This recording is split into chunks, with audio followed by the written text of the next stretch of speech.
Okay, hello, hello. Hello. Oh, okay. So I'm testing my sound real quick, just making sure that everything is fine. For everybody watching now, or well, not now because there's no one, but for anybody watching later, well, hello. Welcome to my stream. Technically stream of the week, even though I'm actually, quick announcement, making a more important stream than this one, in my opinion. Later on this weekend, on Sunday, in fact, I'm gonna do that Sunday in the well, before dinner, before lunchtime. So in the morning, essentially. What is the date and time right now, right here? So I don't know, like time right now. Yeah, okay, so that I'm EDT right now. Okay, so 2 p.m. EDT, great, good. Okay, so I'm probably gonna start streaming Sunday at like 9 a.m. EDT, right?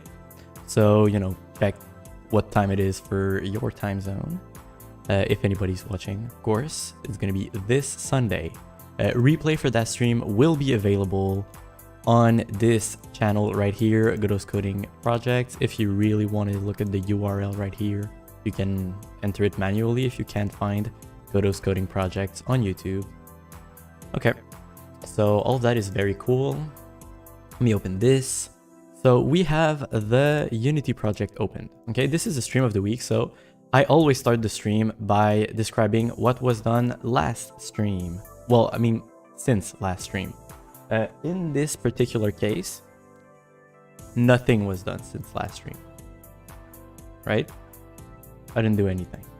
So yeah, that's pretty much it. We're just gonna keep going from where we were. So what's happening right now is we're gonna keep working with the, you know, I did a fruit game object and fruit game object magnet, which is like a way to have the possibility of drag and dropping like fruit game objects, so real like entities that are visual and stuff in the game. I can click them, drag and drop them all the way to what I call a fruit game object magnet, which is basically just a grid cell that can quote unquote accept fruits one at a time. So I can drag and drop them there, which they're gonna just like click on them, and then the fruit game object magnet is going to keep track of which fruit is currently on them. So whenever I write a script that uses something in a scene, like in cooking, on the little plate, you know, the wooden plate where I put the fruits, what I can do is like put, let's say, 2 fruit game object magnets. So 2 fruit geomagnets, I put them there. And then in the scene, I just, you know, spawn a fruit game object for every fruit in the inventory, and I can drag and drop them over the fruit plate, and they're gonna click on the right positions, which means that I can then use those to cook, because the whatever script is gonna be used for cooking, it's actually gonna have a reference to the 2 fruit game object magnets that are always in the scene, right? And it's gonna go fetch the fruits on those and use those to make a recipe. So that's basically the whole concept of it. So I just want to listen to me speak in my second monitor real quick. So I'm going to mute myself for like 5 seconds. And once my sound test is done, we're going to start actually coding, right?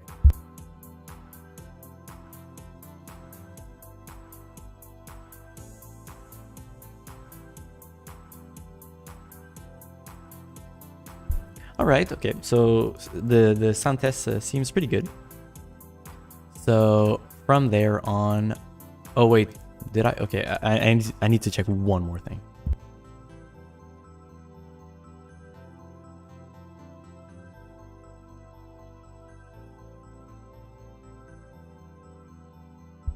Yeah, okay. Now I'm certain that the sound is, you know, decent enough. All right, I may have to fiddle a little bit with my settings again at some point, but for now, I think it's pretty good. All right. So we did code all of that, all the logic of the fruit geomagnet and fruit geo and everything there which means that it should very much work. I don't have the fruit geo generator just yet. So the point now is I'm going to be trying to make those things work. To test those, what I can do very simply is, well, I could just put 2 of them in the, in here. So let's actually do that. Okay, I'm going to copy the player. So this is going to be a fruit, all right? No, just fruit, not player 1 fruit. Okay, so just a fruit. I will not, I will remove that component. I don't want the fruit thing. I want the fruit geo on you. Okay, so your fruit game object, great. Now I'm gonna add, oh yeah, by the way, I can move you like here, and you're gonna need a, was it a collider? Yeah, I think it was. Was it a collider? I think it's a collider, yeah. So let's go like this. And your color, because you're fruit, you're gonna be like, I don't know, like orange. You're like a mango, right? Gotta love mango. All right, and then I'm gonna duplicate this and add a little like gray thing, right? With a bit of transparency and stuff. So this is just like the square where I'm gonna add the thing. Okay, it's, yeah, maybe a little less transparent. Okay, just no transparency. I don't care. I just need it to click. Oh, also, you're -1, you're -1. Yeah, you're gonna be -2 actually. Just so that you're over that one for sure. And fruit 1, I just said it was, let's just call it magnet. Okay. So now, if I start, oh no, that's not true. You have a fruit script. You also have the fruit script. I want to remove that and add fruit geo magnet, right? Like this, right? Okay, now it should work. Okay, let's try this. Eee! I'm kind of excited. I hope it works. I really hope it works.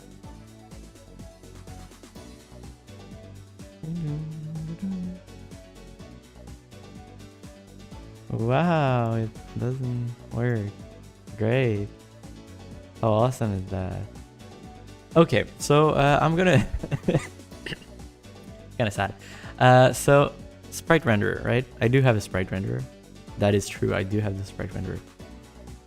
And yeah.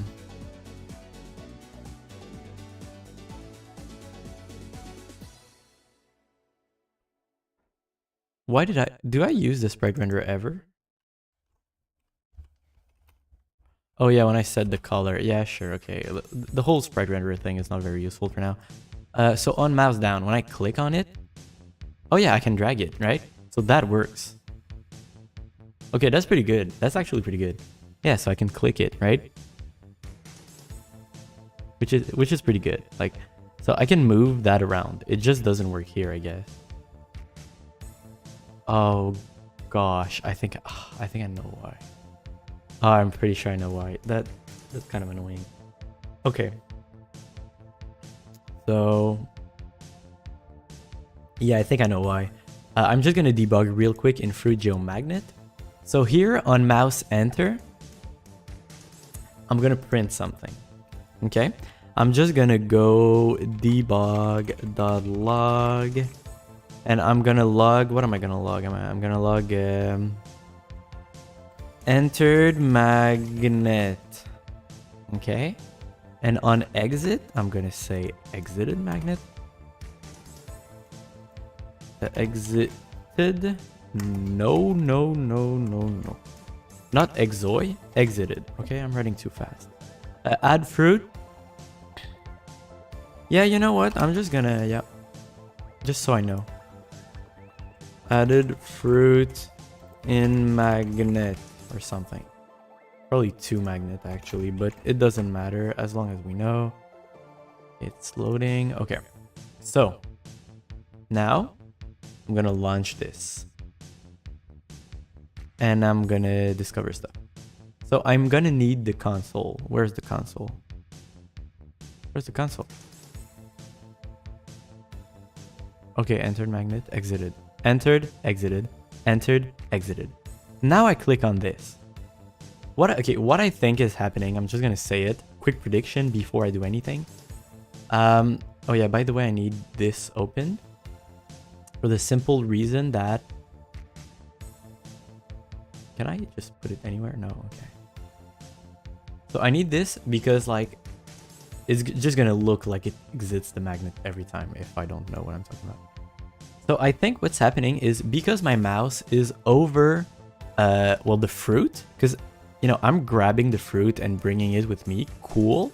But what that does also is that the fruit is always the first thing under my mouse. So if the fact that the fruit is over the magnet means that the magnet doesn't know that the mouse is entering, it's just gonna break everything. So yeah, that's exactly it. Like this. Okay, even if I don't grab it, I go here and it's gonna enter as soon as I leave this. Boom, I knew it. Okay, yep. So I can... Yeah, okay. It's kind of annoying, actually. Okay, if I go really fast.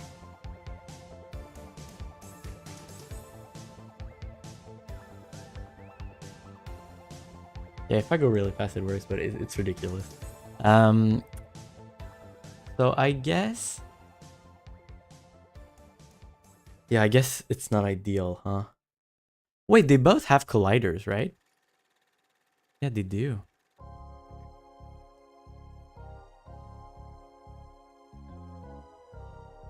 Wait a second. On the Z, you're 0.2. Why are you 0.2? Why are you not like 1.2? Or something. You know what I mean? And then 1.2, right? This way, they are going to collide. So instead of on mouse enter, you can do on collision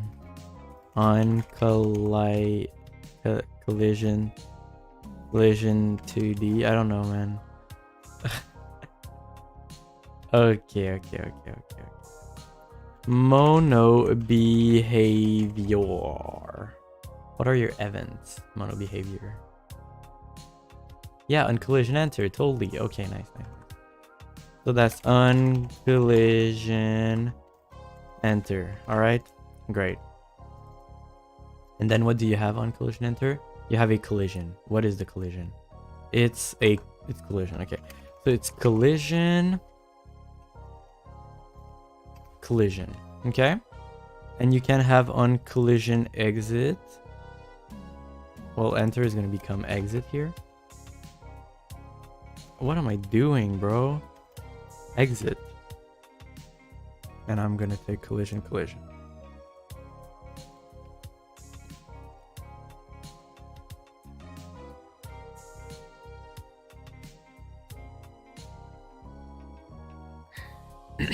Yeah, that NN collision dot collider. I don't know. It's for each contact point. Contact in collision dot contact. Really?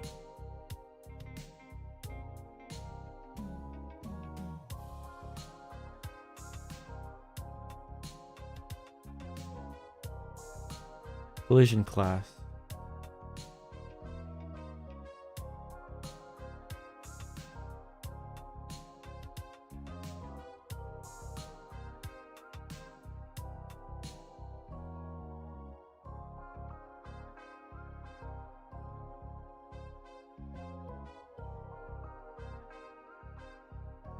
Okay, yeah.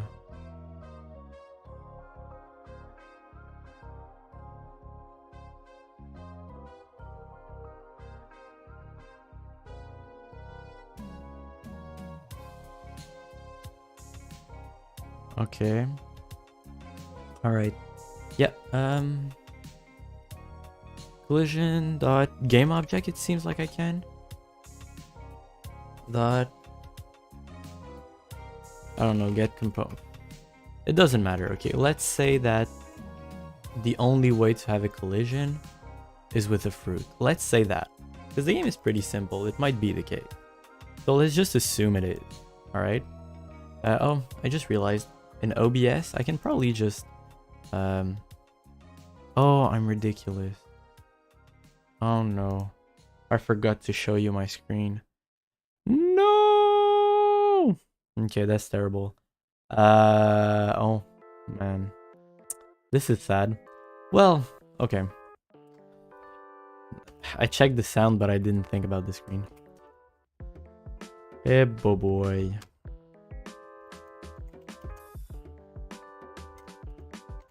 Cooking interface. Does it go over? It does go over, so it's gonna be cooking interface. Okay, that's great. Oh boy. Okay, so base. Ah, that's terrible. I mean, look. Now, instead of on mouse enter and mouse exit, it's collision enter and collision exit. Okay, that's it. That's literally just it.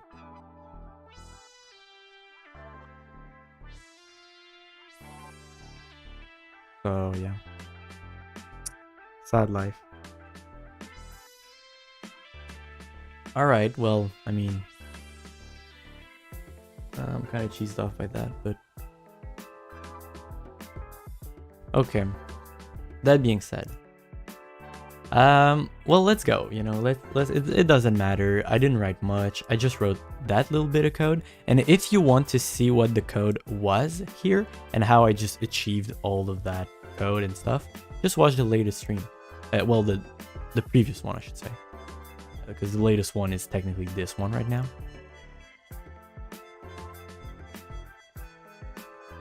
Oh, there's no collision. Really? There's really no collision. Come on, man. That's not true. You know it's not true. So, it's a trigger collider. And it's a trigger collider as well.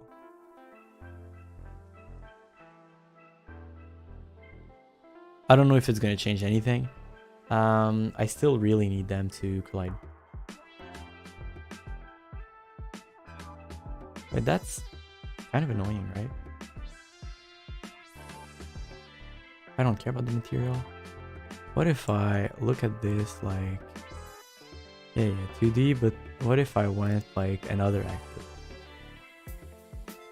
Or not 2D. What if I say not 2D?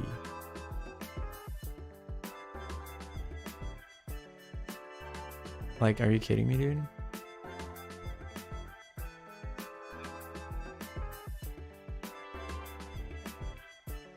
Okay, what if I go like magnet? See, that's obviously like a thing. And then fruit.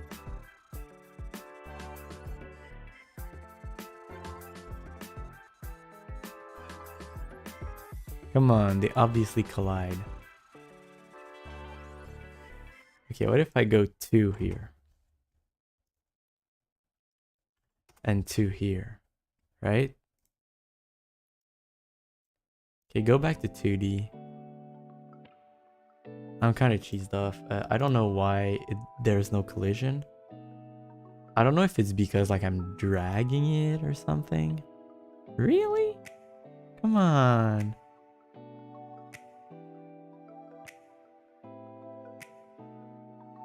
On collision exit. On collision enter. Oh, do you need a rigid body for that?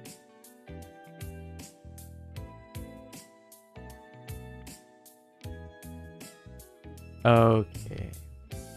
You do need a rigid body. So you have a rigid body.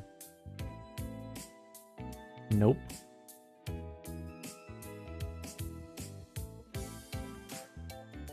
Yeah, I don't remember. So rigid body. What does kinematic do to the rigid body?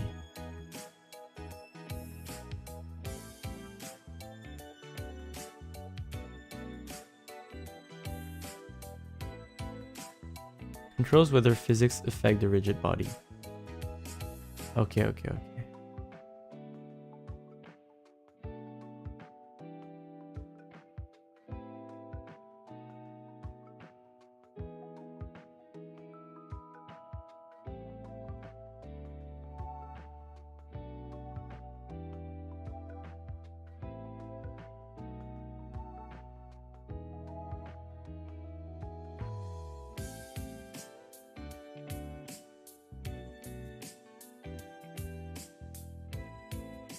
Mm-hmm.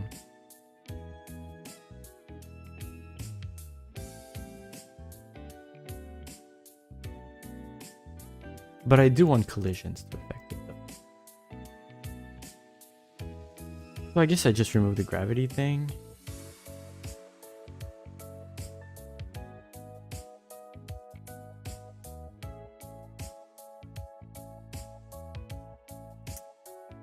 This is complicated. Okay, so don't use gravity. But apart from that, I think it's fine.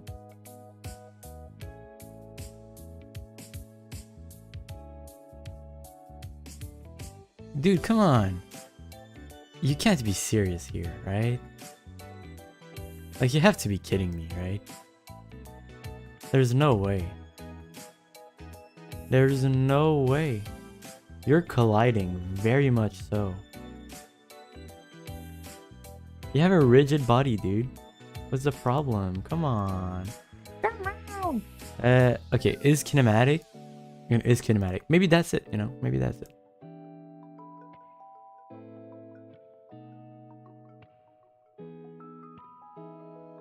Okay.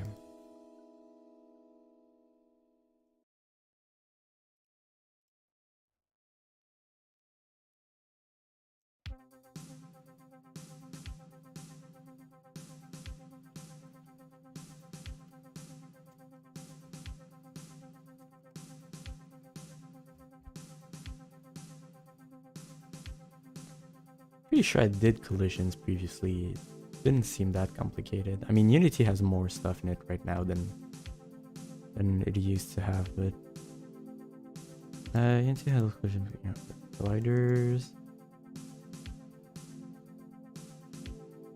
With colliders, yeah, with colliders, yeah.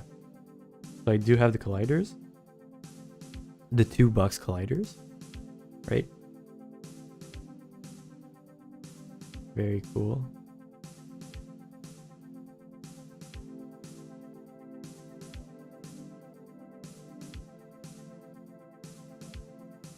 Is it disabled? No. I don't know why the Fruit Magnet script doesn't have the enable disable thing.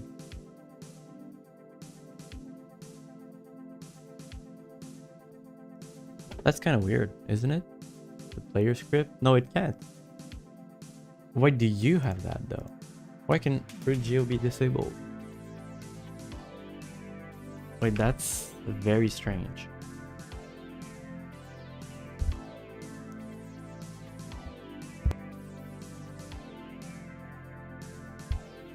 I don't understand why.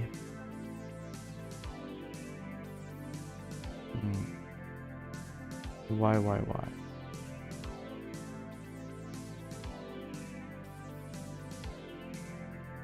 Be right back.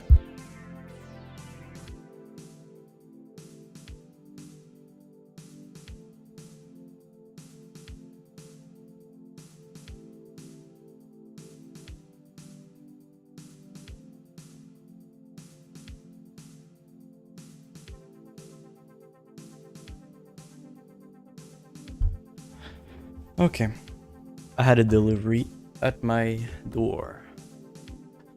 So, now. Okay, let's keep going. The purposes of physical collision. Yeah, the collider is invisible and does not need to be the exact same shape as the mesh.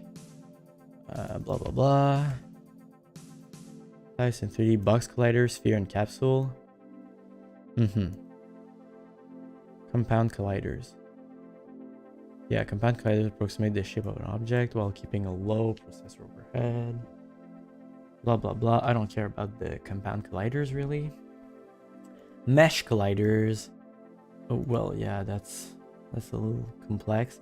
Static colliders. You can add colliders to a game object without a rigid body component to create floors, walls, and other motionless elements of a scene. Well, it's motionless. The thing here, it's motionless. So maybe I don't care about the rigid body, right? It seems like I don't need to have one. So add colliders to a game without a rigid body component. Blah blah blah blah. These are referred to as static colliders. At the opposite, colliders on a game object that has a rigid body are known as a dynamic collider. Yeah, okay. Static colliders can interact with dynamic colliders, but since they don't have a rigid body, they don't move in response to collision. Yeah, that's pretty much exactly what I want.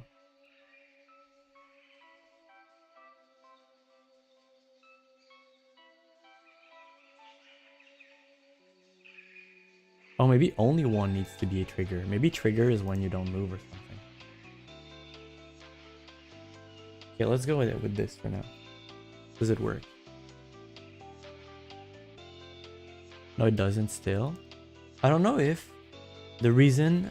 Because right now what's happening is that I'm just setting the position, right? But I'm not going through the rigid body, right? Maybe the rigid body tries to find collisions when it is moved using its own methods. So maybe the problem right now is that if I want collisions to happen, maybe I need to move this, the fruit, through its rigid body. Maybe that's the real problem. I think that's the case actually, but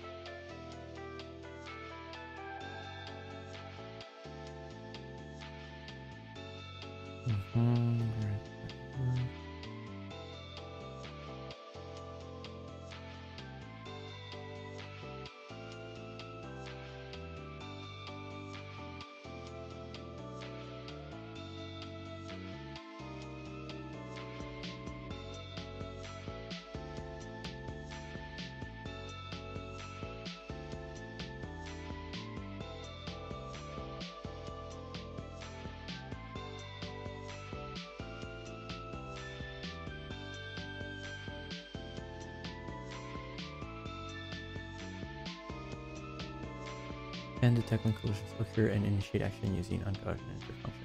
However, you can also use the physics engine simply to detect when one collider enters the space of another without creating a collision. Okay. A collider configured as a trigger using the isTrigger property does not behave as a solid object and will simply allow other colliders to pass through. When a collider enters its space, a trigger will call the onTrigger enter function. onTrigger enter. onTrigger enter.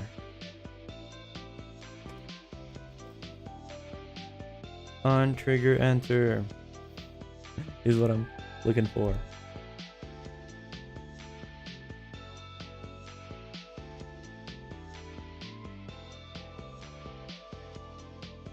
Oh, oops. What do we have here? onTrigger enter. Does it have anything? It has a collider. It does. It does have a collider. So it's a collider and not collision. So collider. Right. Just like here and here, it's not collision exit. It's going to be onTrigger exit. Okay, so yeah, that's great. Meaning that I don't think that I need the rigid body anywhere. Oh yeah, by the way, Unity Hub, I don't need you right now. It's just to open the project. So I'm going to remove the rigid body from here and I'm going to say your trigger as well. And that should now be able to, you know, let me enter the thing now. Why? Why is it like this? This is so kind of annoying, you know?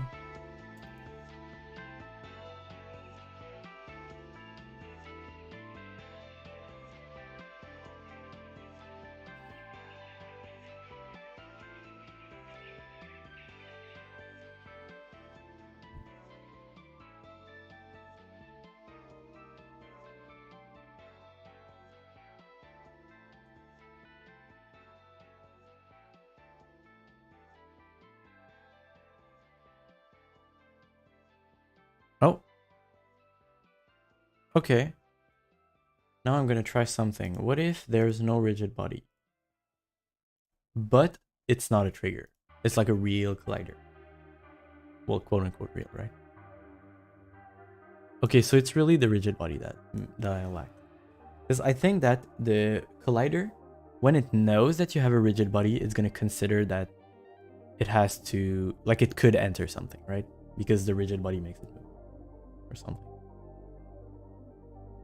Yeah, okay, that's good. So I can keep them both as trigger colliders. I just really need the moving ones to have like a rigid body. Okay, good. So far, so good. I didn't try the magnet thing, right? So here, boom. No, it didn't work. Come on. Boom. It didn't work.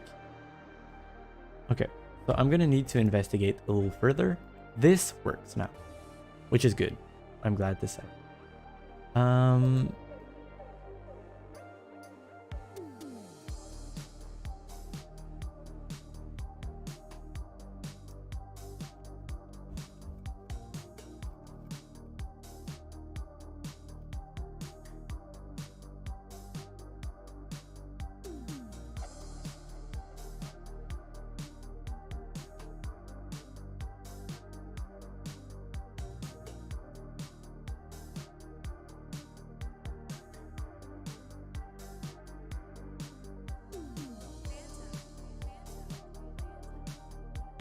Okay.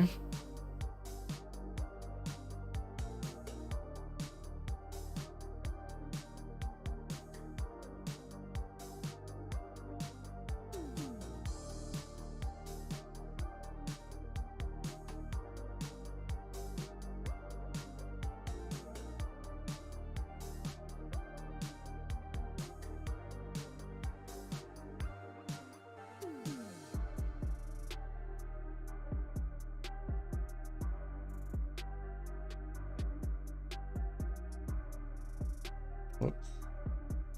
Okay. In the magnet now.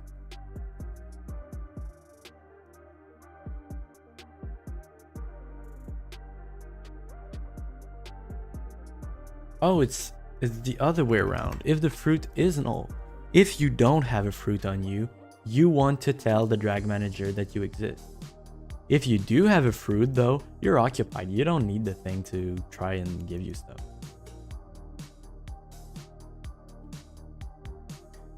Okay. That was probably just it. I hope. Maybe. Who knows? I sure don't know. Boom. Boom.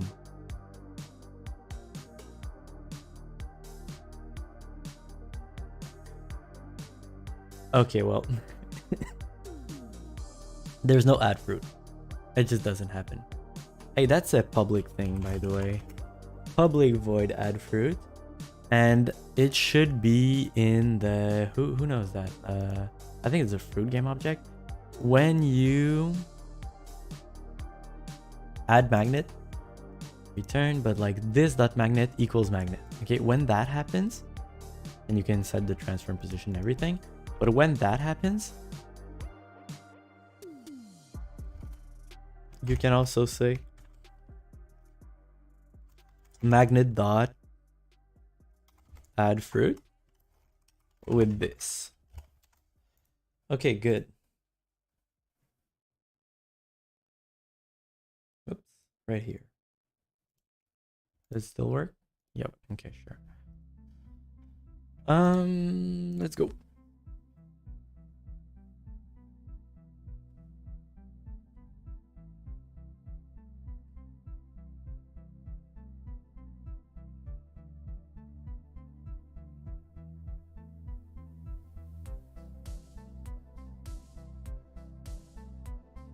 Okay.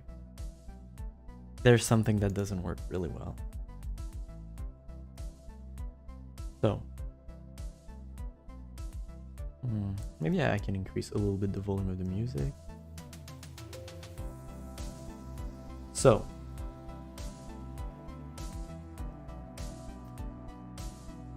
the drag manager seems to not be working very well.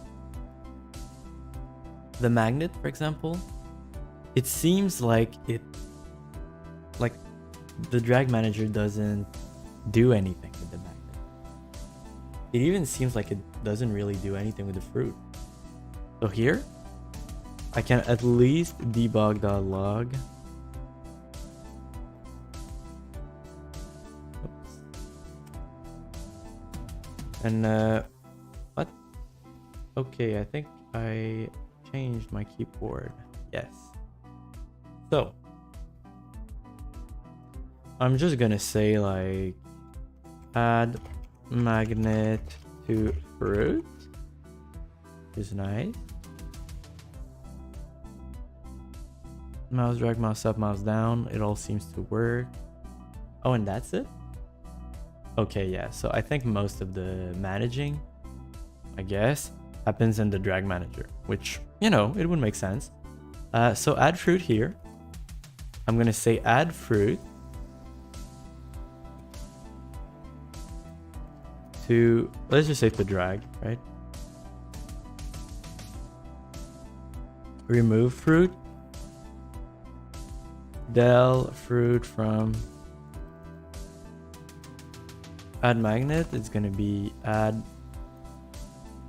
magnet. And remove magnet is gonna be del from. Okay. So now I can know at least, like, I don't see if I enter the conditions and stuff like that. But, you know.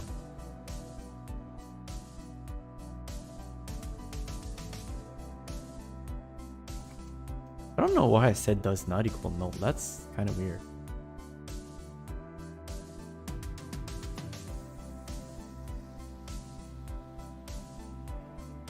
If hover magnet does not equal null. Yeah, sure.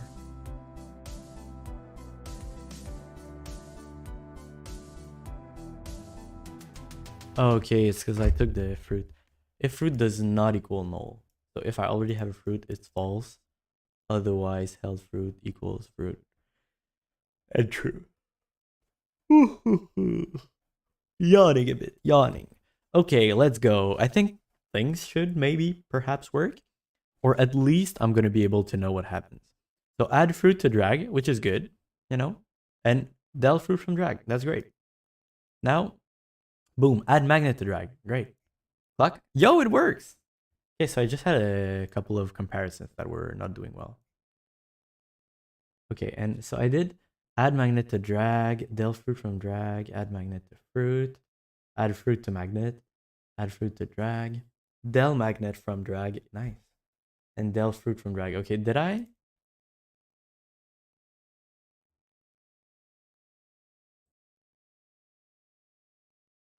Oh, there's add. Oh, come on, I need to remove it too.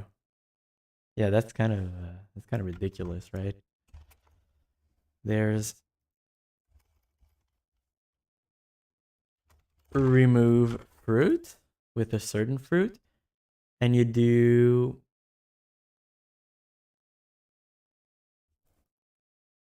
if fruit does not equal null, and well, I guess I can just say if this dot fruit equals fruit, right? That should be enough. This dot fruit will be equal to null. Something like that, you know? So if I'm trying to remove the fruit that's currently there from magnet. Okay. Yeah, that's pretty good. Yeah, I think it's good. Should it work? I think it should. I certainly hope so. Did it stop? Why are you always stopping? Come on. Okay. Yep. Okay, that's good. But if I do this. Yes. Okay, so when I remove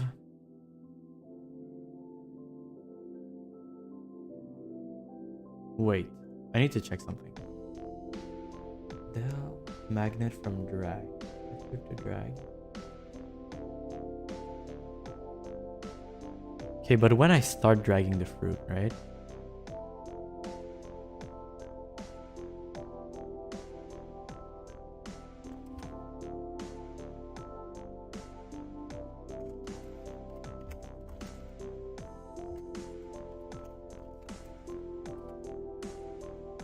So if the magnet is not null, I will make the magnet equal to null.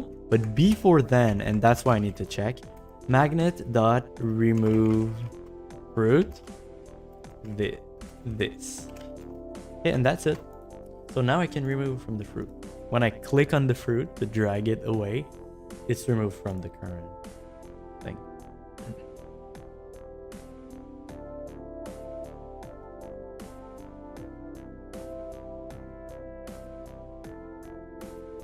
Okay, that's cool.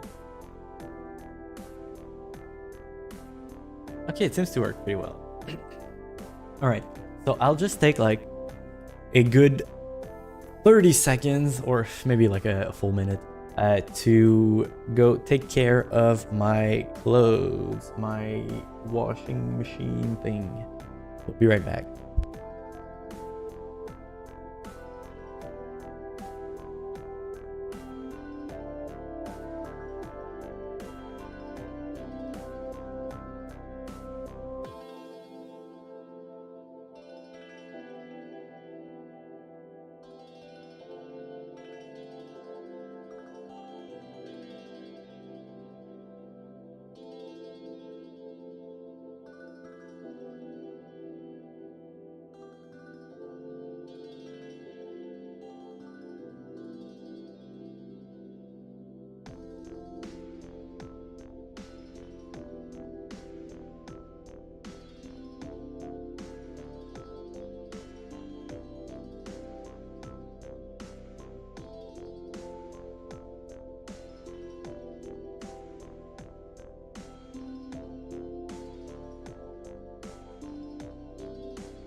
All right, I'm back.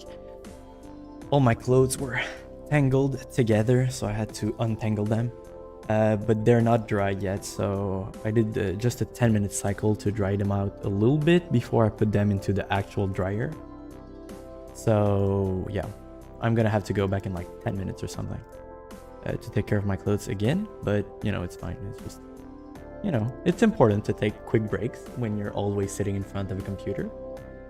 And also, like, when you're programming in general, you're not necessarily the most proficient when you just focus, right? Because you're not actually going to focus the whole time. You're going to lose focus.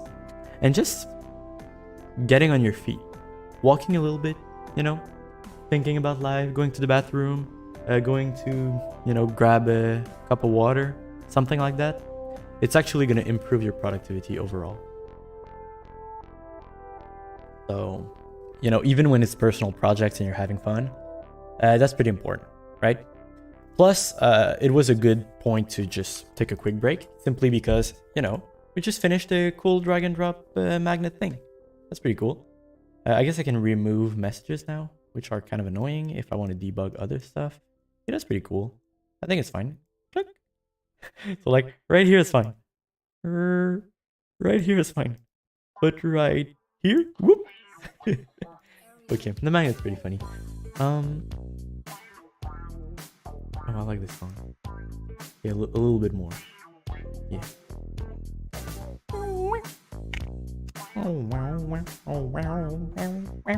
Okay, that being said, we're now going to what's the next step? Well, so right here, I don't want fruits or magnets. Oh yeah, I wanted to remove the comments, I guess. So, blah.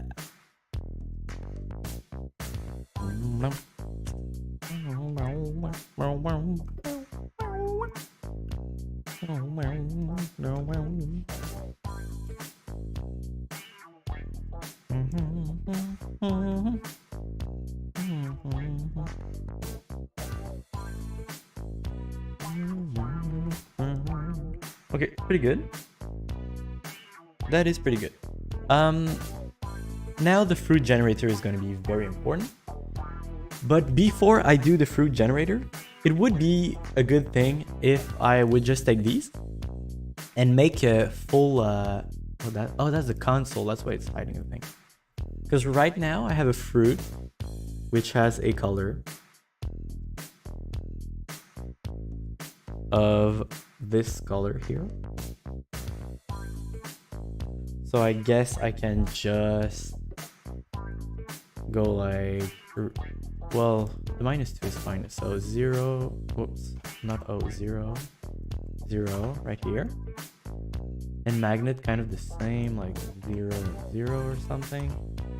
And now I can take any of these and make the prefab.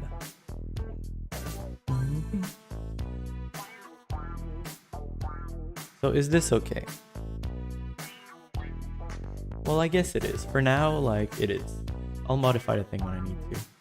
So magnet here, it's a thing. And fruit is another thing.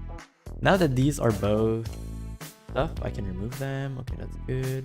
Okay, so right now I'm good in the main scene and stuff. So I just want to improve other scenes, right? That is to say, right now it's in scenes. It's in cooking that I want to go. So what's in the canvas? Button cook, button blah, blah, blah, blah. Well, let's try. Okay, let's see.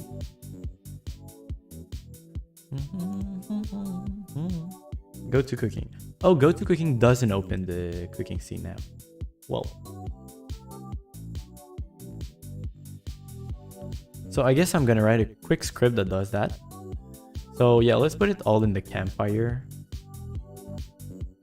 Or, because like maybe inside the campfire I put the other thing, but no, maybe I do. I don't know. It's just a very general thing, right? Have back button, which unloads a certain scene.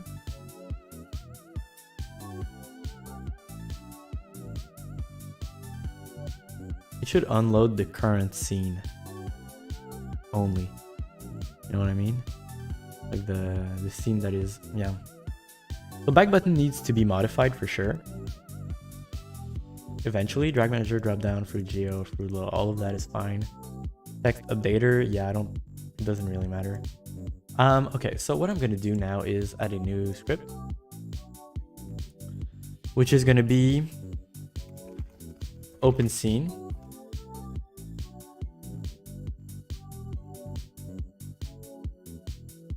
Or like open scene button or something. Yeah, open scene button.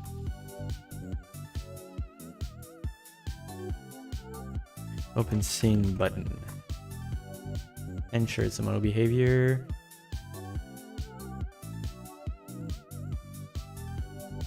Actually,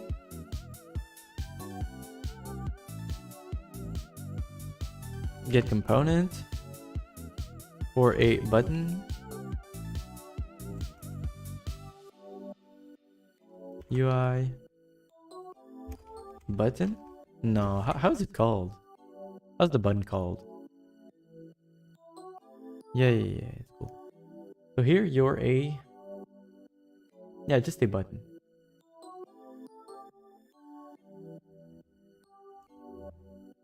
But how's it called? Like, what's the button called?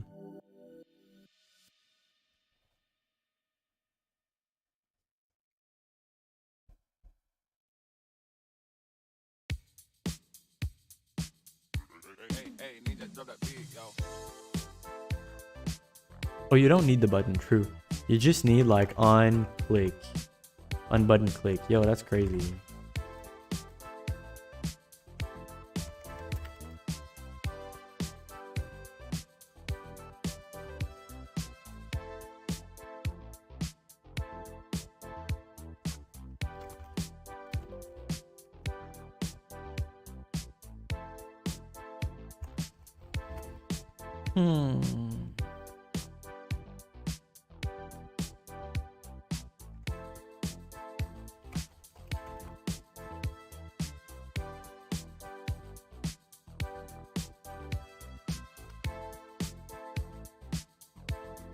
No. I'm gonna go. Go.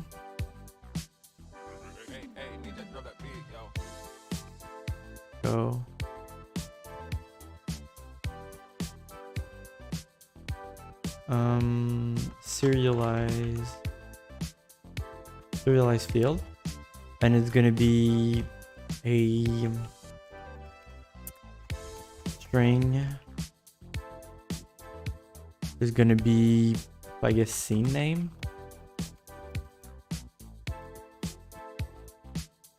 Well, it's actually like scene name, but yeah, okay. And on click, I'm gonna go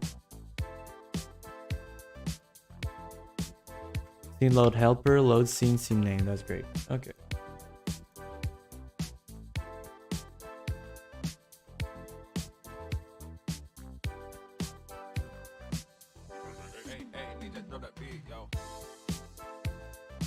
Okay, so button cooks. Okay, so I need to check out these. Like just the canvas, the whole canvas.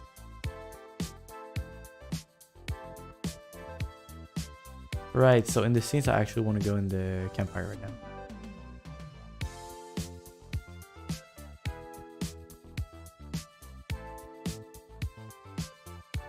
Button cook, yeah, okay. So button cook, I'm gonna add a quick script to you, which is my new script here, which is, yeah, open scene thing. Oh, come on, dude. Open scene button.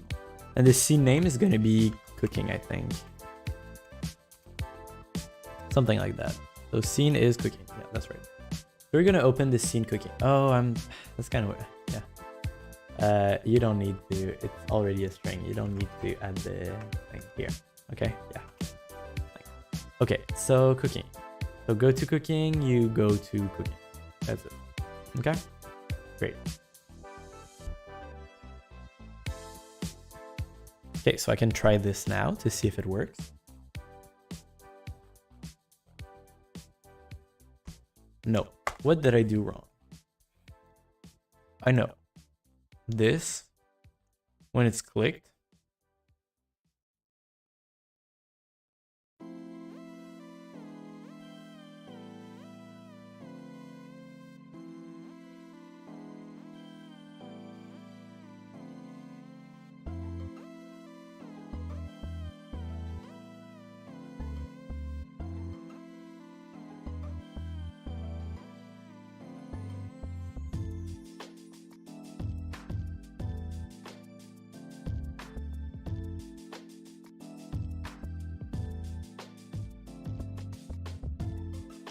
okay.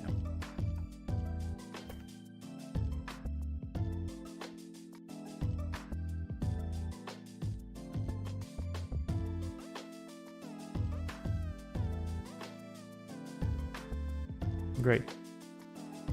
Now it should work. I think so, yeah. Come on. I'm going there, clicking here.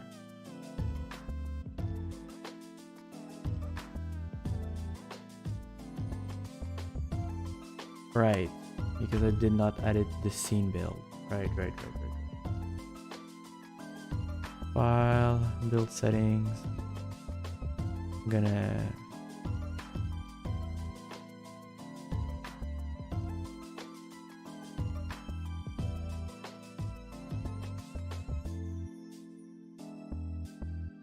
Okay. Come on. You can do it. Right. Okay. Well, I need to go check up on my clothes again. And I also need to go to the bathroom. So I'm gonna think of a way to solve this real quick while going to the bathroom. So be right back. And we're gonna tackle this problem in like a second.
Okay, I'm back. So the way that we're gonna fix this is actually pretty, like, quote unquote simple, simply because it's a problem we've already solved, right? We're just gonna check real quick how we did because basically what we need to do is that the elements of the scene that we don't want to see, you know, we're just going to make them go like, just gonna disable them, right? Kind of like what we did for the, how do we call that? The mission map, right? In the mission map, you have like a static context and a scene context, right? And in both of like this one is being deactivated, boom, whenever we do the, we unload the scene, right?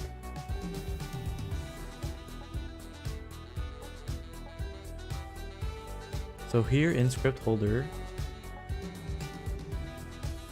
the console is kind of annoying, right?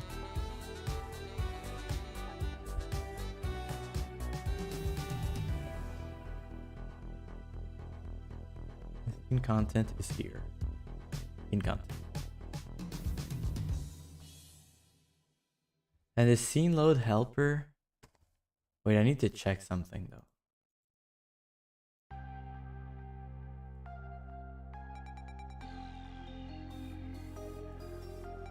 Yeah. Okay. It has an instance. I see.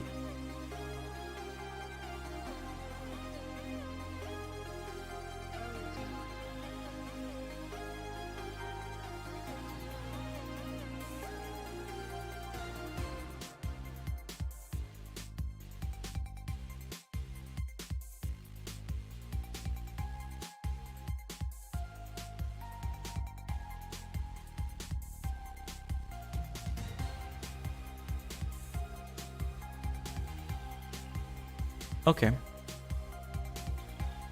I see. So instead of scene content being like constant thing, what I'm gonna do is this scene content, right? It's actually going to be like a list.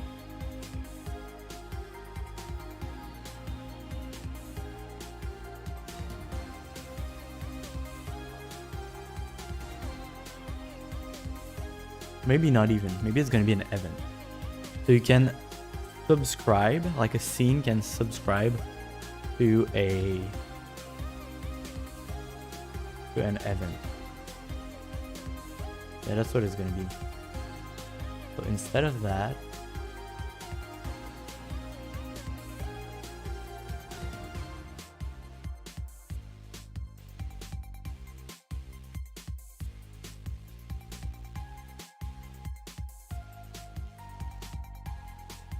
yeah. Okay. So in event management.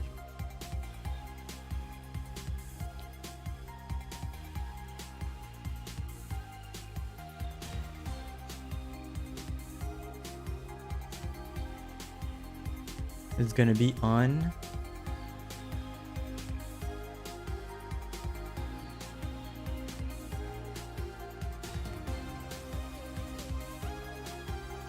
and scene open or something. So when I'm opening a scene, I'm gonna tell all of the currently open scene, like, hey, this one was opened. Oh yeah, but what when I close a scene?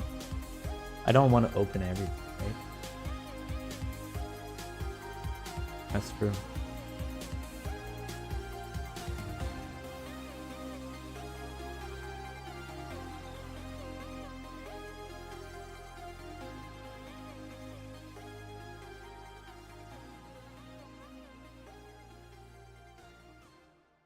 So maybe I'm gonna want,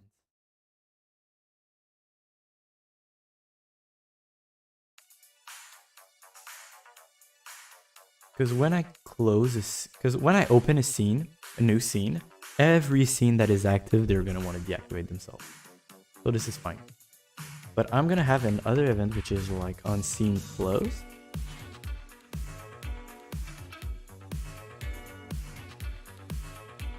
But what I would need at that point is to reactivate this thing.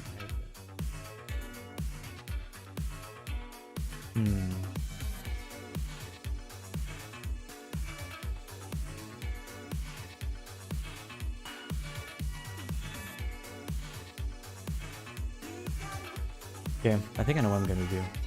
I think the events is not great for this, actually. Because I think I do need to keep track of a thing. So here is gonna be a game object array, maybe, in content. Okay. In awake, I'm gonna do instance dot scene content equal new game object array.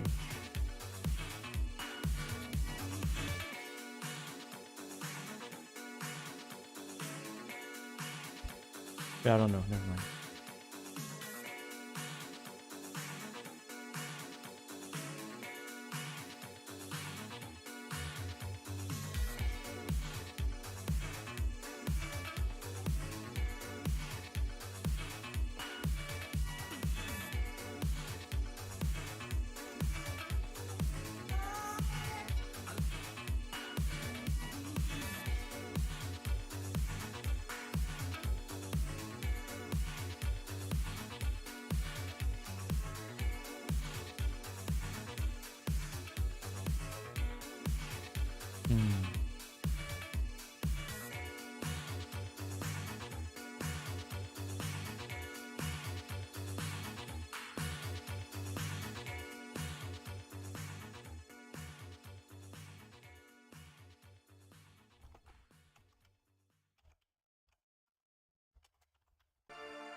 True.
Okay, I'm probably doing something wrong. It's a list. Okay. So what? Oh, you need collections generate? That's what I'm missing or something?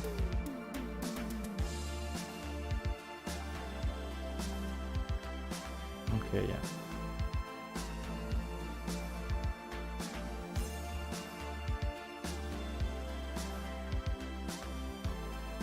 No.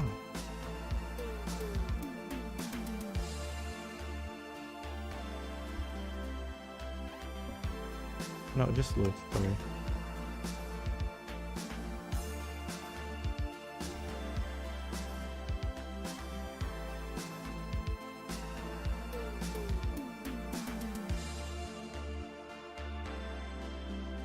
It's size, right? Oh, it's count. True. Yeah, count's pretty good.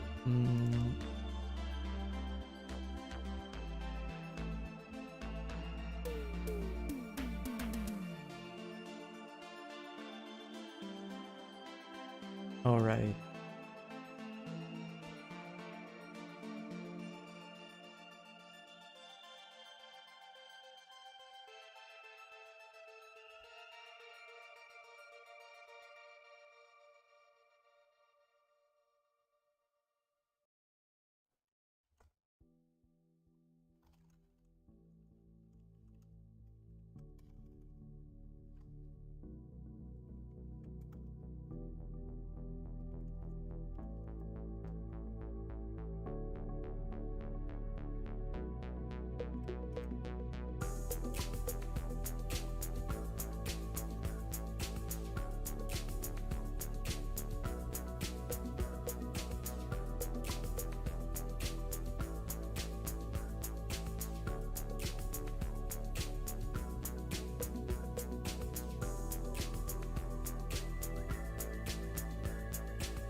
Okay, good.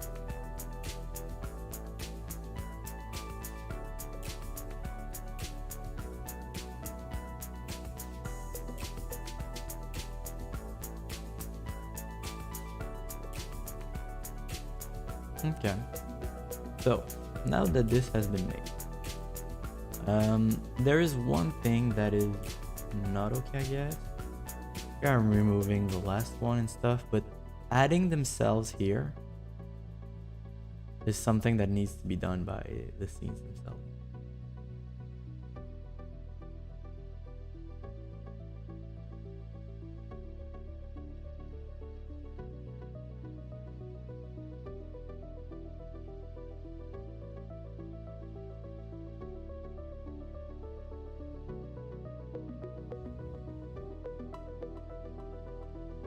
So there could be a script that I would add to the scene content here, right?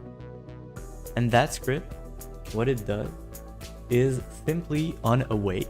So when you're done like being created or something, you add yourself to the script here, the scene load helper. So let's do this. Okay, script. It's kind of a generic one. It's going to be here. So here it's going to be, well, it's not static per se, but it's like everywhere, I guess. It has to do with aesthetic.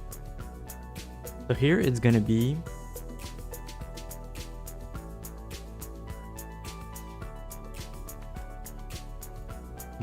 disable upon load or something.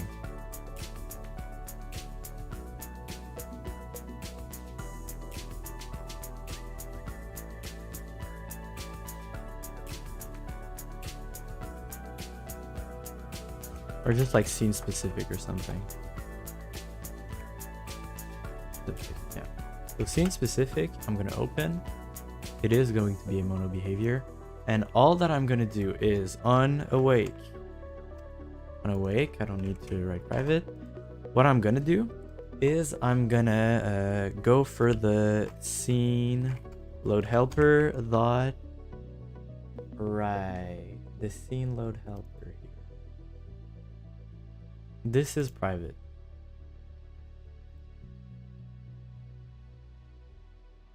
Yeah, let's just make it public for now. It's gonna be much easier. And I don't need it actually to be in the thing. So I'm actually going to hide in inspector. Good. Tail helper dot instance, sorry.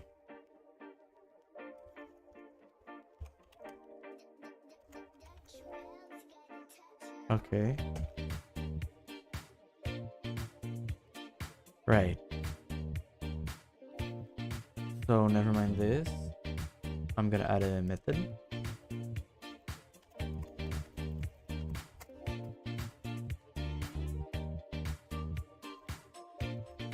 Add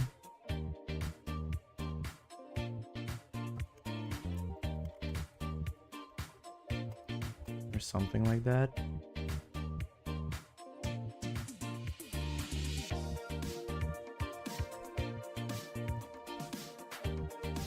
So in the scene contents dot add, and I'm gonna add something that's gonna be right here, which is gonna be game object. Is gonna be scene context. This is how I'm gonna call it.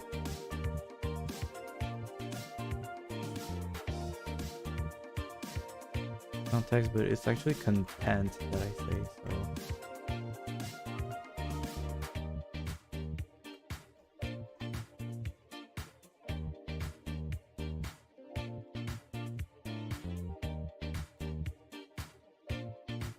Yeah, sorry.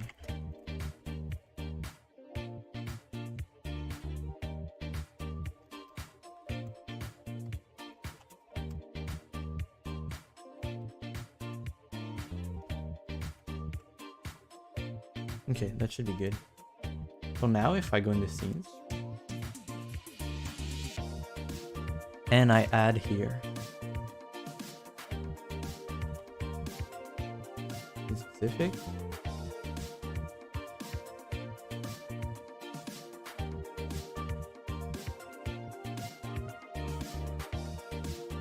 and now I can do the same in other scenes, I guess. So like in the campfire scene, this is also the place where I'm gonna want to have like scene content. So here, yeah, I'm just gonna create a game object, create empty, and I'm gonna call it scene content. Oops. With a small case O. Thank you so much. And here I'm gonna add a scene specific script to you. You're gonna go here, and everything about the canvas and the backdrop and everything, you're gonna go in scene content.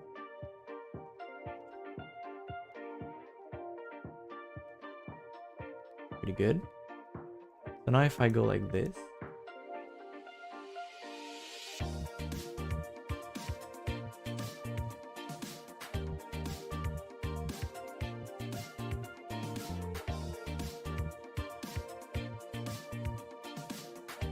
right, this is in start. It's true, it's true. When you want to interact with other game objects, you need to wait for the start. Because awake, you don't know the order. You can assume that other things have not been loaded. Okay, so here you go.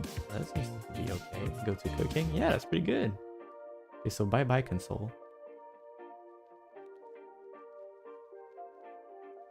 Wow, crazy, crazy. Cook fruit, back campfire. Oh, we didn't close the thing. Back campfire. Okay, so back button. It needs to check the current scene. So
Mm.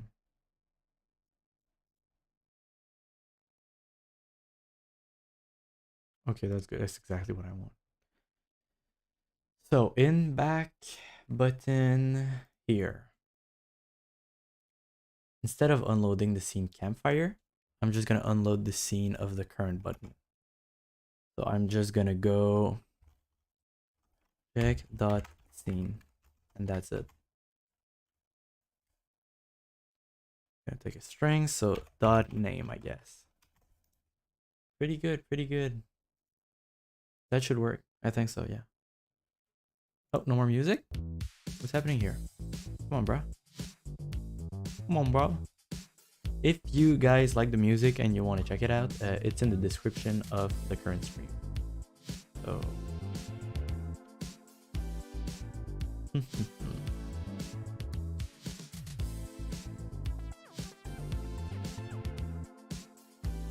the playlist, that is. I don't know if I precise that. The link to the playlist containing all the songs is in the description. So if I go to cooking, it's great. Go back. Oh.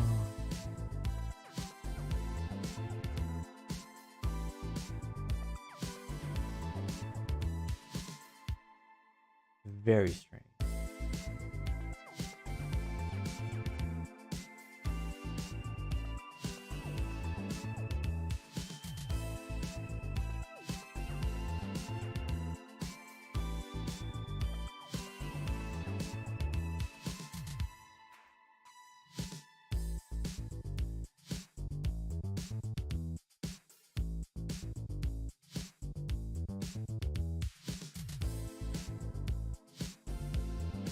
Okay.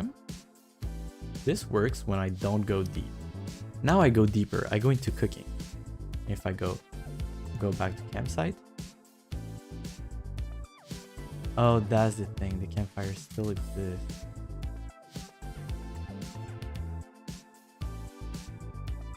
Oh, is it because I did count -1? Whoa. In the scene loader here. Unload. And it's after it's done.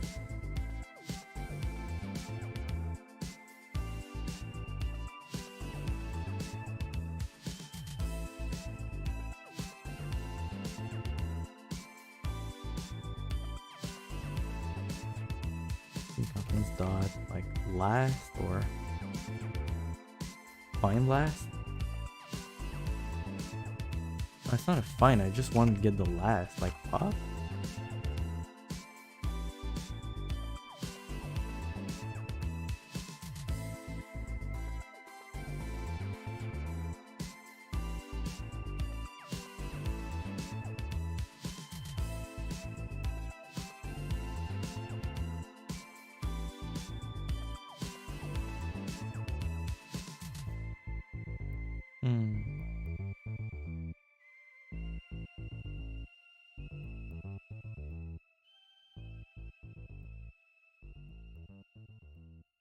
Yeah, that's what I thought. That's too much. Count -1, dude.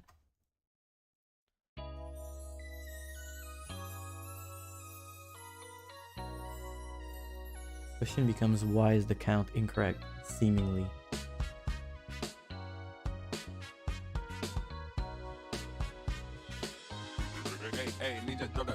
Why?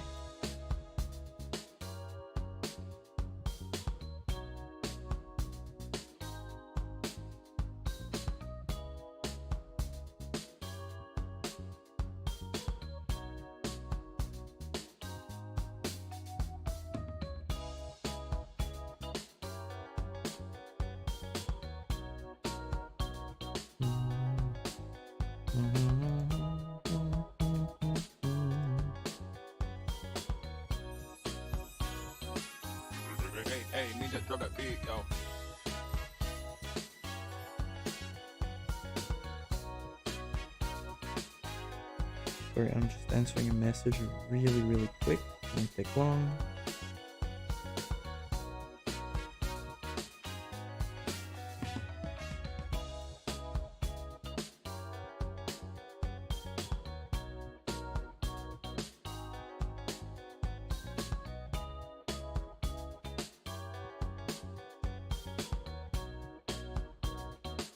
All right, so now I don't know why, but it seems like the index is incorrect, but only when I have a certain amount of themes or something, which is kind of whack. Here.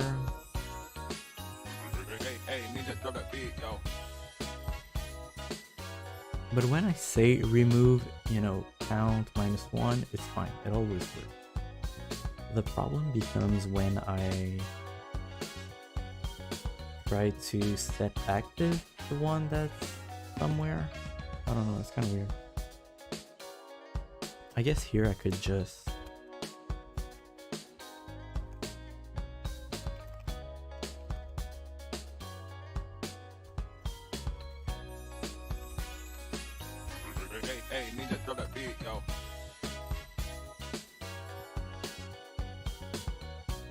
yeah, okay, well I don't need the instance here because it's not a static function, but still, this way I could know the count, and I could find the count here as well.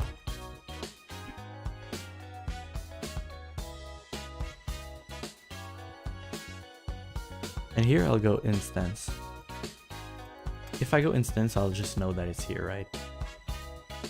Okay. Now let's try this, just to see. Quick debugging. Quick debugging. Let's go. What seems to be the problem?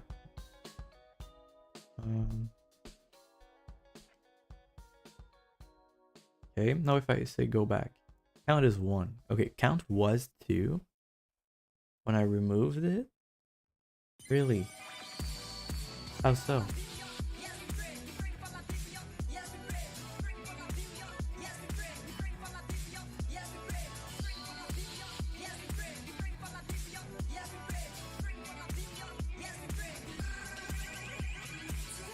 Oh my god, I know why. Oh, this is ridiculous.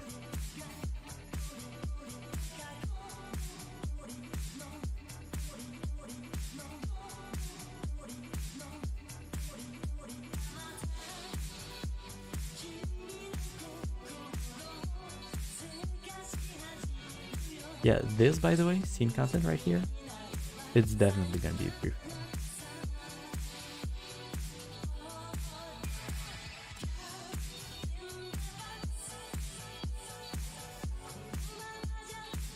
I'll do it for the garden right now.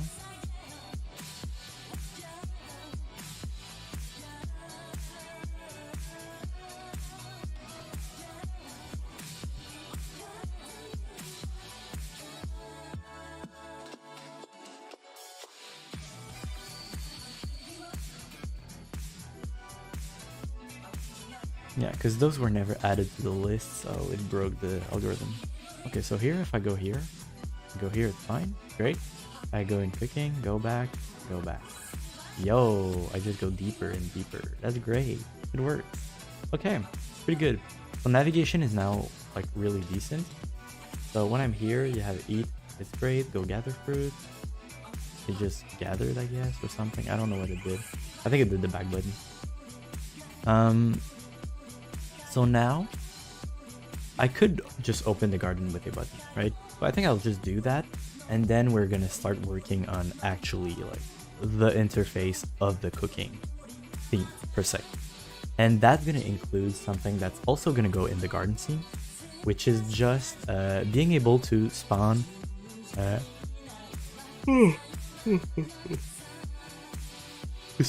quote unquote on the ground all of the fruits that are contained in the inventory. This is going to be very important. Okay, so how do I do this? So first off, we're going to add a quick button that goes into the garden scene. It should be very easy to do if I go in scenes and in campfire. So if I open this again, so I have button cook right here. Okay, I'm gonna, and it's gonna be button garden. Boom. It's gonna be like greener or something. I'm gonna put it like here, and it's gonna be called in here, text is gonna be go to garden.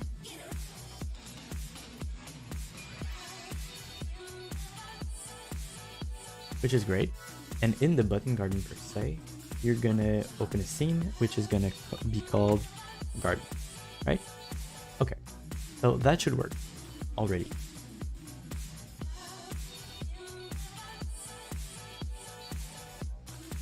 Yep, that works. Because cooking has the cook fruits button. Okay, so instead of having drag and drops here, I guess I'll just have the eat stuff. Not the eat, but I'll just have the things themselves. So when I click go to cooking, like around here, I should have all of the fruits like boom, boom, boom, boom, boom, just in random positions. And I should be able to... I'm sorry. Whew. Okay. So yeah, I should be able to just generate all the fruits. Instead of having those two things, I can just drag and drop the fruits on the magnet. Then when I click cook fruits, it should just consume both fruits that are in the magnets, freeing the magnets at the same time, and add to my inventory like a meal of some kind, right? A recipe. Instead of just, you know, having the fruits. So, yeah.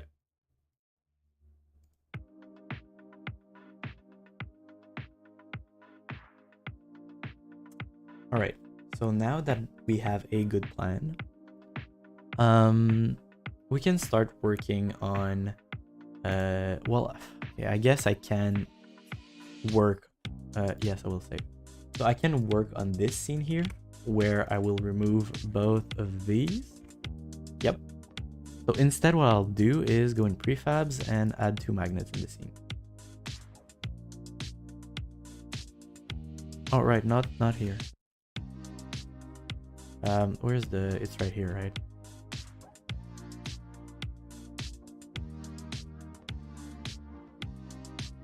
Something like here. Like, I don't know, here, and Control D, and use second magnet right here.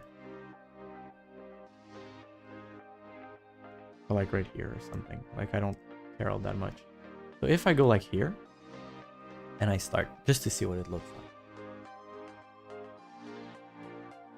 I go here, go to cooking, and then I have 2 spots to put the thing, and then cook. And here we would have an image of like a plate, wooden plate or something, where we can put the fruits, where we can start cooking them. And here I just want all the fruits to appear. So for now, I'm just gonna make them appear in like in order, right? Just like in a 1 row, 2 rows, something like that, right? So I'm gonna add something in the scene content, which is going to be an empty game object, which is going to be called the fruit generator. And fruit generator is probably going to be a prefab, right? So in the scripts, I do have a fruit generator script, I'm pretty sure. Fruit geo generator, which I'm going to add right here. And in fruit geo generate, right here.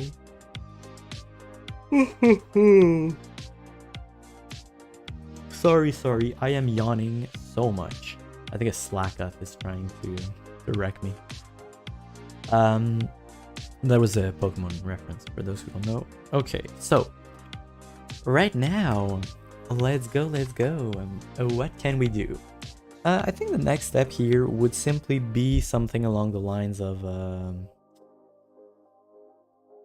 spawning a fruit, I guess, on the current position and adding stuff around, right? So something like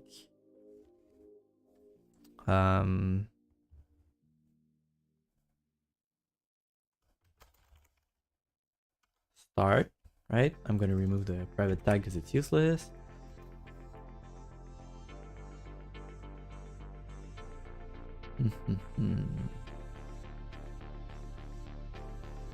Something like that. And in the start, what I can do is do a for loop, which uses the player manager dot inventory. And instead, I'm gonna go, what does it contain, the inventory? Of string int. So I'm gonna do,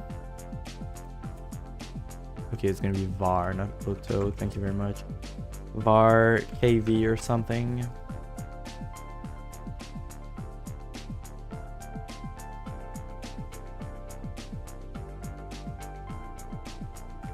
Right, as well as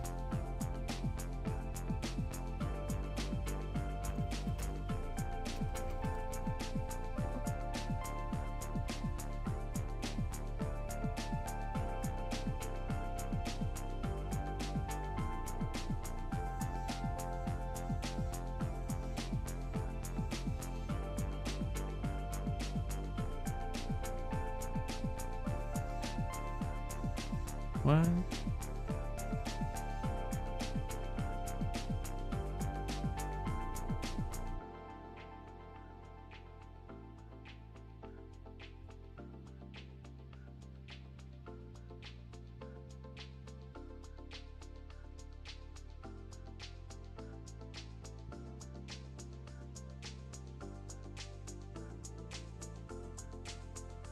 Oh, right. Okay, I'm just...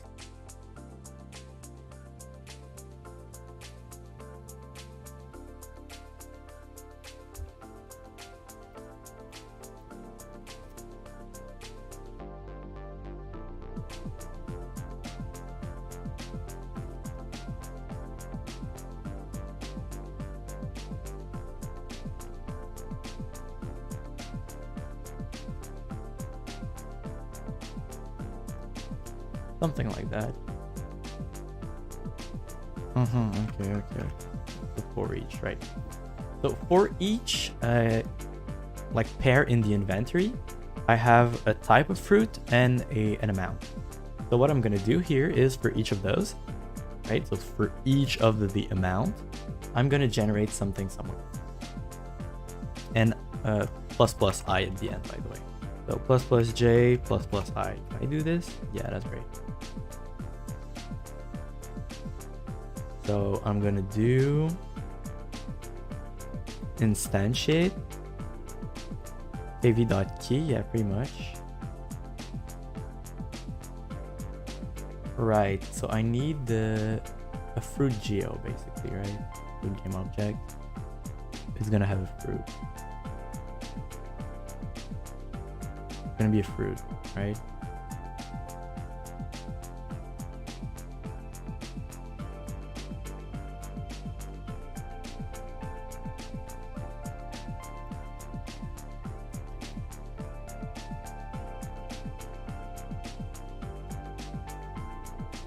Okay, so I guess here I'm just gonna have a fruit geo, something like that, yeah.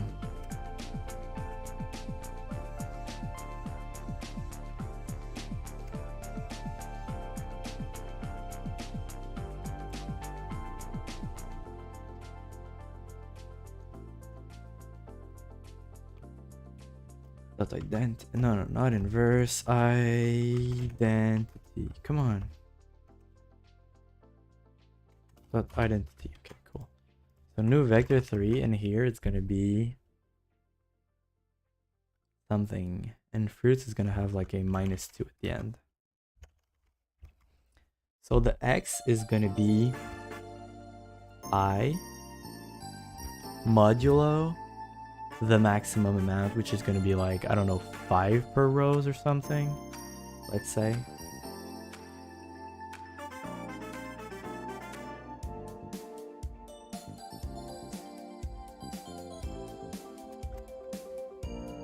Something like that.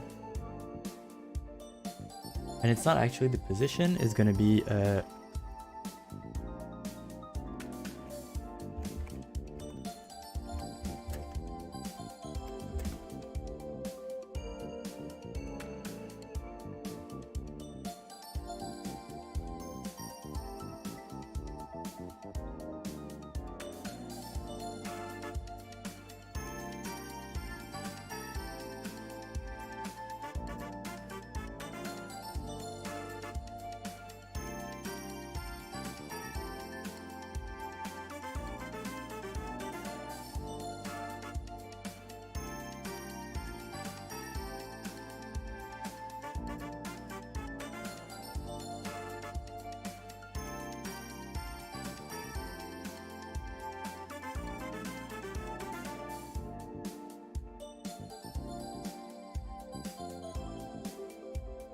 something like that. Okay, so here it's going to be transform position dot y. Plus this. Okay, that's good.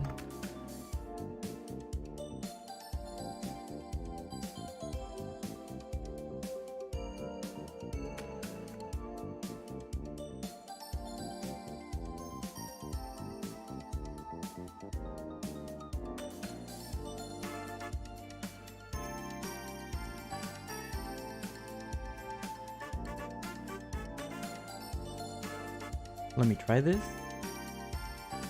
Alright, so we're opening this, go to cooking, it doesn't work.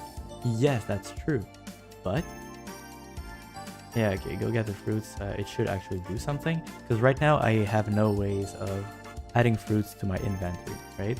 So I start with an empty inventory, no fruits, no nothing, and yeah. So what I'm gonna be doing here is, good question. I have to make the gathering thing happen. So I'm first off gonna open the right scene, right? So I'm campfire scene. I will save the current scene, thank you very much. So in scene content here, there's a button that's called gather. Currently it has the back button script. I don't want that.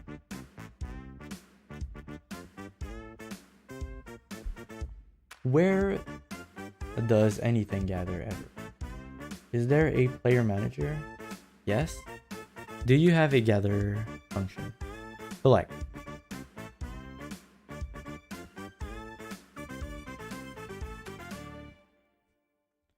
It's gonna be gather instead of collect. I hope it didn't break anything anywhere. You know, changing the name of function is always tricky. Oh wait, I should have just like refactored. Well, it doesn't matter. It wasn't used. So here, I could technically just go here and be like... No, I can't because it's not in the current scene. Ugh, it's so annoying. So I have to add a script to this. Okay, so in scripts, I'm going to go campfire and I'm going to add a quick script, which is going to be gather button. It doesn't really matter. It just makes for a lot of scripts, even though they're really simple. So here you can have public void on click. When you're clicked, what you do is you call player manager dot gather. Thank you so much. Okay, great. OS. Now I go here. So in button gather, I'm just gonna add the gather button thing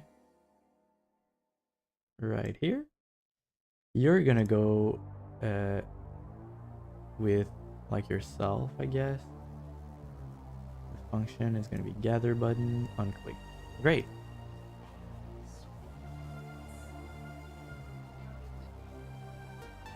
So if I go here, go gather fruits. Yeah, well, that's weird. Go to cooking. Wow, I have a bunch of stuff. But okay, currently the position is not all right. And the here...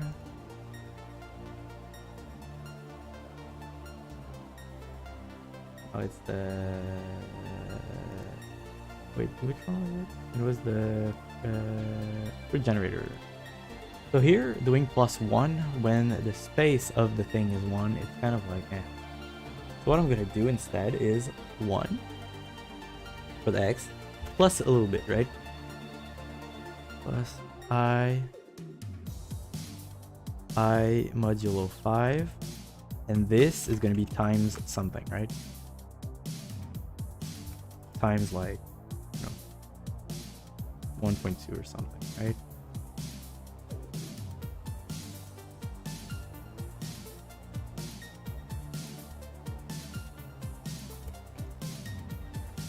Okay, something along those lines. And instead of just 5, yeah, I'm just gonna add a quick like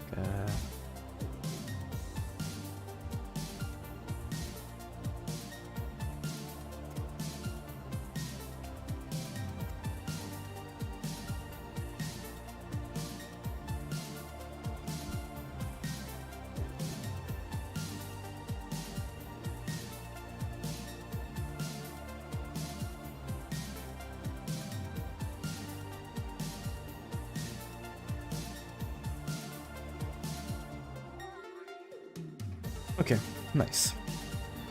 And I mean, I could technically just go like float, which is going to be like spacing. It's going to be like 1.2f for now. Well, just this way, there's easy to find where to change the things, and I just have to change one place, and I can adjust everything. Okay, so here it's pretty good. Like that, yeah. And the difference here is that now that, yeah, save. So now that the, go in the scenes, go in the cooking. Not that the cooking scene exists, and in scene content, I do have a fruit generator. Oh, by the way, you're in scene content and you're in scene content as well. The fruit generator here is great. It's amazing. I love it. I'm going to put it in prefabs. Great. And now that it's in prefab, the one that's right here, yeah, I can just change its position. Just saying. Oh, come on, dude. So this is fine. I just want to have it be much higher, right? 10 is very high. 5 is fine. And here I can just go like -2 or something, or -3, right? Like this. So if I go like here, I can see if it works correctly. Oh, I said plus, huh?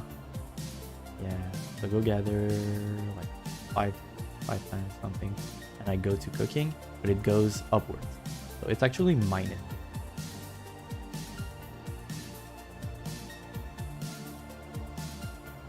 But it does seem to be generating my stuff, you know? Of course, currently they're just generating random fruit game objects that don't have any special attributes, even though I'm actually gathering like fruits. It's just generating fruit here. If I can do this. What are you talking about, dude? Why are they disappearing?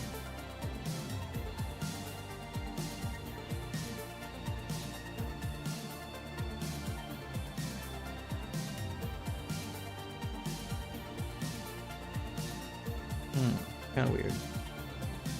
Well, there's a bug with that, so. Let me just check something.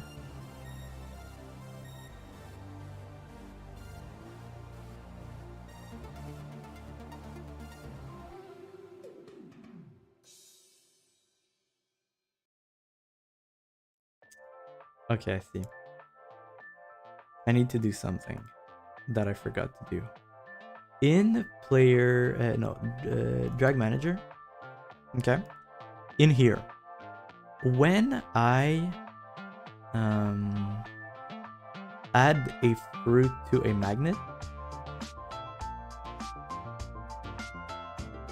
yeah, so here,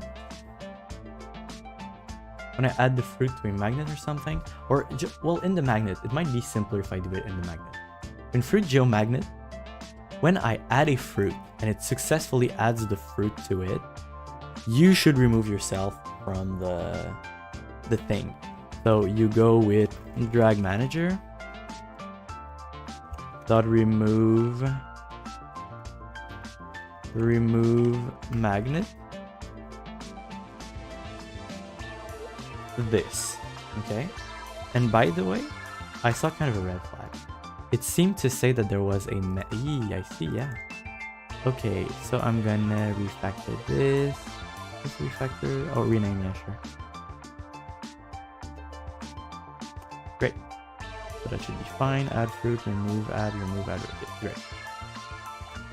Okay, so they were not disappearing before. It's just that because I was never removing the magnet from like the currently hovered magnet, right? Even when I put a fruit on it, it just considered that it was still hovered. So whenever like a fruit would enter a thing, it would go there. So.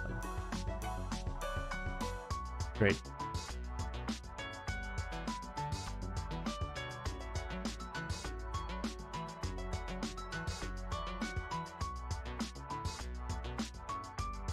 Okay, that's cool.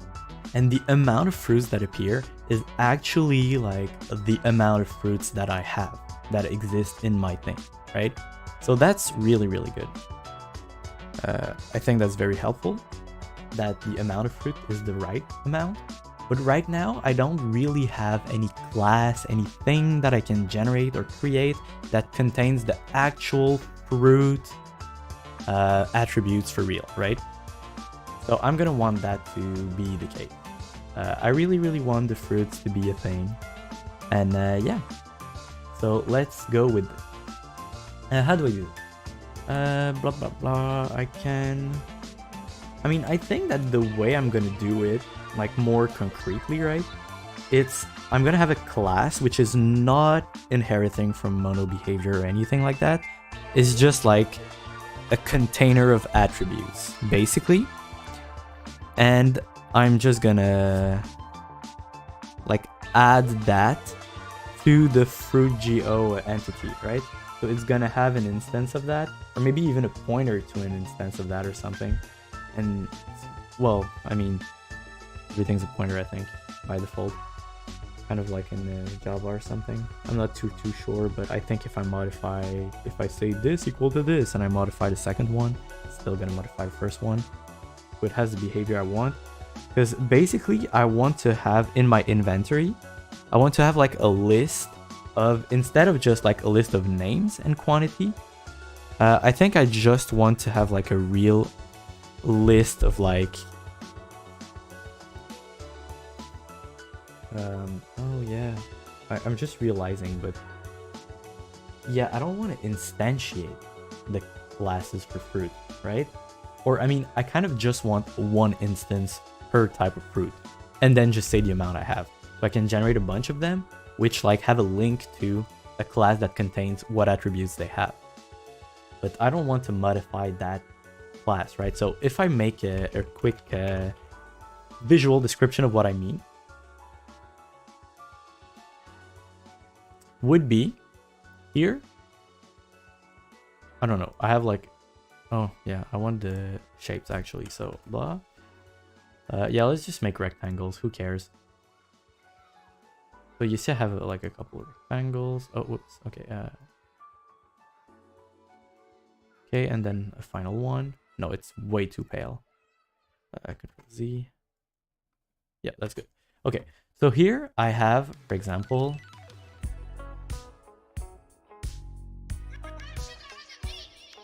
oh yeah, well, okay, let's say year A.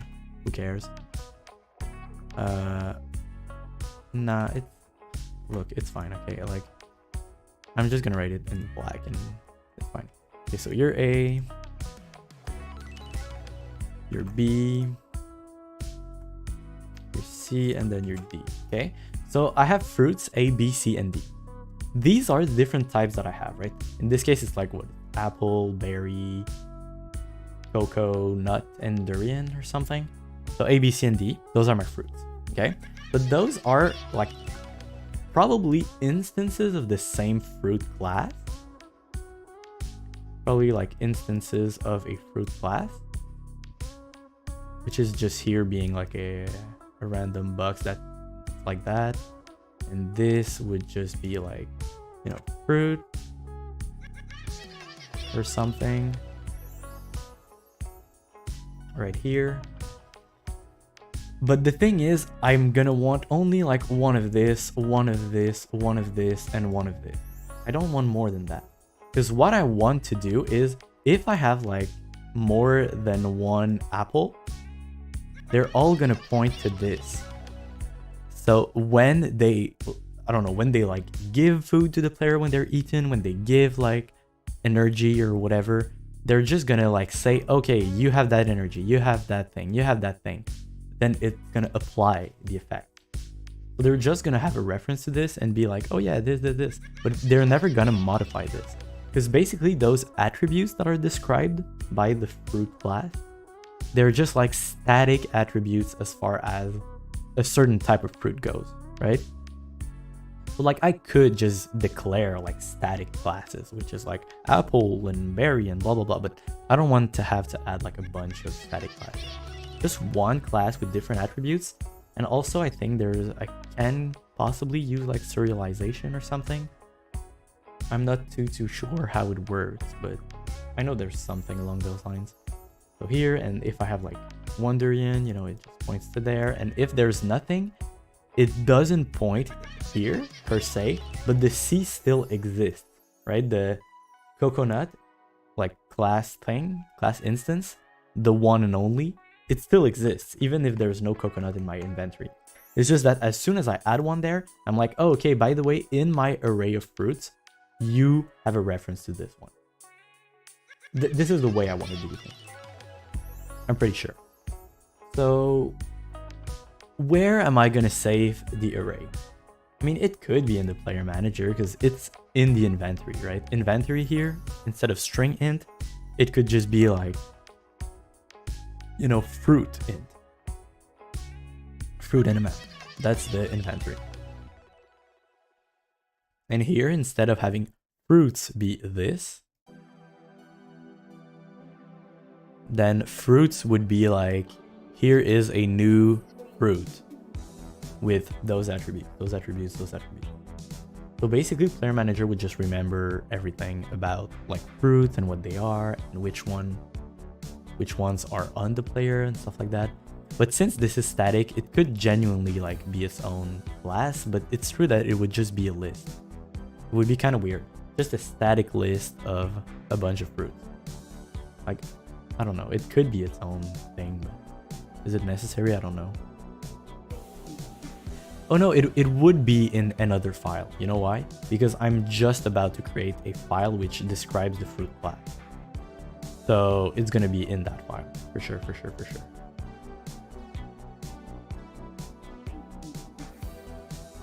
Gonna be in static, I guess. So here I'm gonna have a new C# script, which is gonna be called just fruit. Okay, I'm gonna open fruit, and in fruit I'm gonna be like, you're not a mono behavior. Are you kidding me? You're just a class. Boom. And if I go in the player manager, this I'm gonna take. Okay, it's fine. Whenever you see fruits, I'm actually just going to add like the thing. Oh, just like here I have a switch for fruit names and stuff. You know what? For now, just keep the fruits. Okay, for now, keep the fruits. Just so that you're not broken. But I'm gonna, you know, define a fruit class. What attributes do I want a fruit to have? Well, I want it to have a name. Sorry, I mean, do I need to be public? I don't know. String name equal to, you know, something. You have a string name. You have an int, which is going to be the food thing, or belly. Int, which is gonna be health. So the health contribution. And then do you have anything else? I mean, the fruit itself, no, but I'm gonna have to write in a certain place like interactions between fruits when they are cooked and stuff like that, right?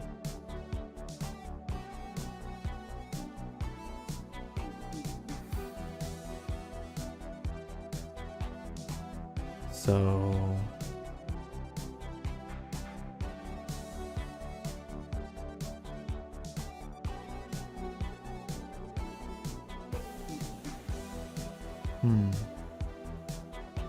I think I can add a int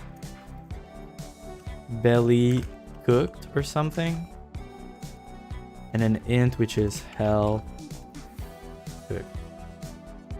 So this is basically their contribution when they are getting put into a recipe. It's like, yeah, this when it's cooked, it does that.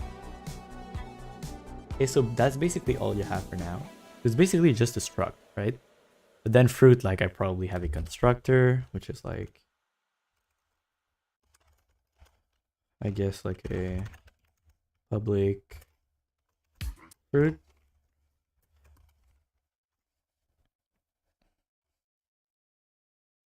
And you're gonna need all the attributes in that, by the way. So you're gonna need a string name, int belly, int health would be the minimum. And then I could have like, so yeah, basically you do this dot name equals name. This dot belly equals belly. Then this dot health equals health. And then I could have a public fruit right here that also has int belly cooked and int health cooked. Okay. So here what I could do is, what if I do this like that, like the constructor, and I just go name belly health, right? For constructor, or just fruit.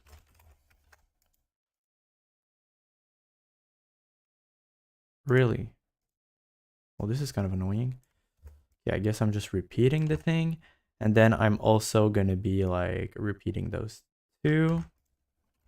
Except like this. And here it's going to be cooked, belly cooked. And here health cooked. And it's going to be equal to belly cooked. And here it's going to be equal to health cooked. Okay, good. And do I want to add here, I guess, a public static list of well, public static fruits of size 4 or something equal to this, right? No?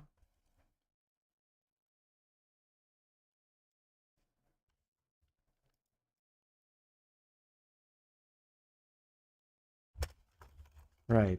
It's actually fruit array called fruits, which will be equal.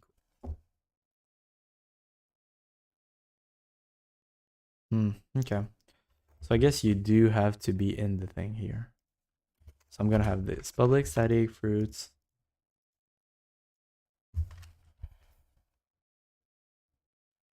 Which is gonna be new fruit. Apple. And then like all the attributes, you know.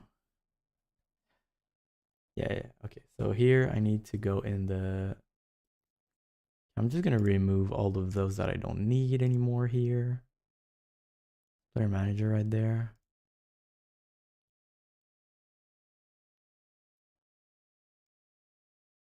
The music has stopped, I just realized, so I will keep it going. So you have Apple, and here I have the thing, right? Apple at belly 15. So Apple gives 15 belly. And how much health? 0, I think, right? Most of them, health is 0. Oh yeah, and when I'm here, by the way, this is gonna be belly, and this is gonna be health, right? That's pretty good. So we just say, like, if you don't precise, like, when it's cooked, it's the same thing, right?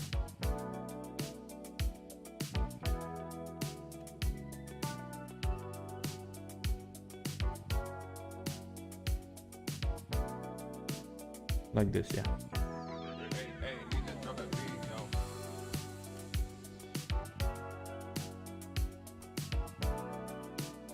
Instead of berry, I'm gonna do something like a real fruit, right? So fruits by name. Oh, banana. Why didn't I think of that? Banana. Right, so banana is gonna be like kind of like berry was. Well, I mean, berry used to be like non-feeding almost. Well, it's gonna be 20 instead. The banana is pretty feeding, I think. Instead of banana now, we're gonna have coconut.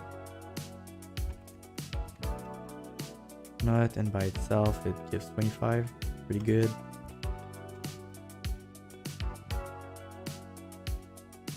And add belly 15. So durian it gives 15. And looking like minus 40 health, you know, it's like a freaking killer. Completely. Okay. Now.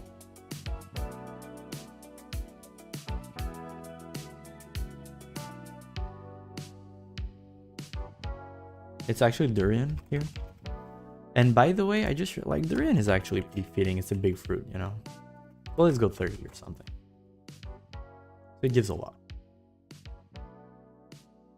Okay. So that seems pretty okay to me right now.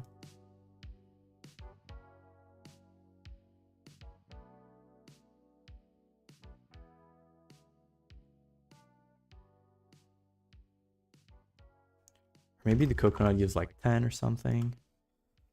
And when you're cooking it, it gives like a lot more, right? So it could give like 30 then. And then 0. And this could give like 10 when cooked or something. And then it does like 0 here or something.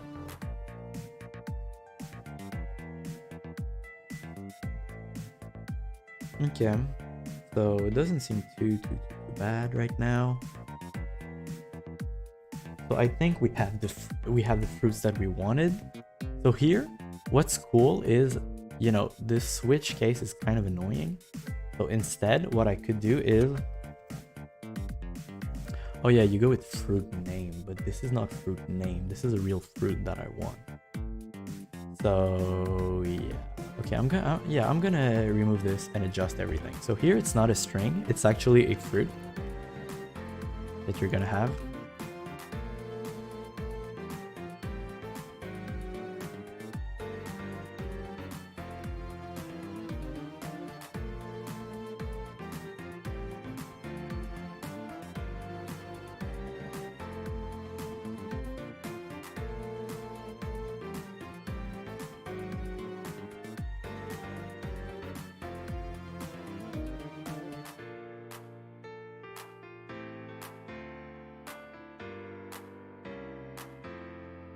Yeah, so here it's gonna be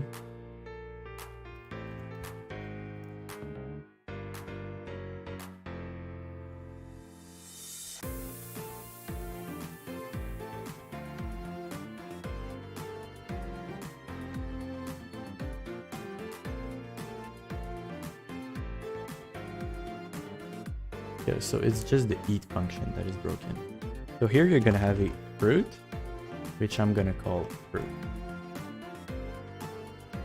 At position fruit, yeah, because that's the key, which should work. Now I'm not gonna switch here. Instead of a switch, I'm just gonna do add belly for fruit dot. Oh yeah, everything's private right now. Now I'm gonna make everything public.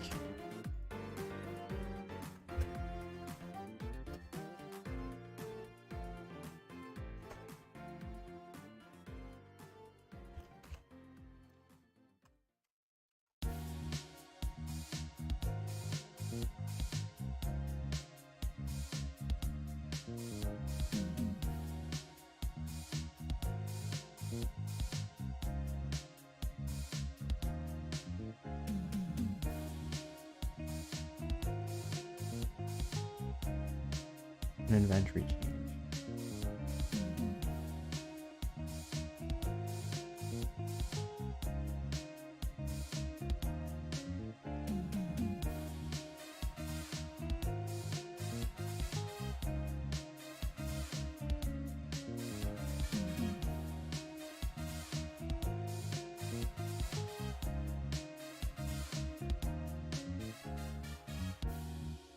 Okay, that seems pretty good.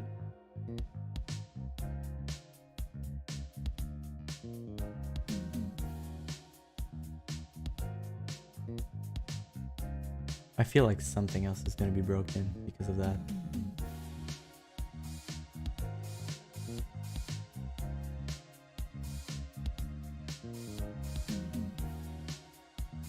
The drop down foods, yeah, it's going to be broken.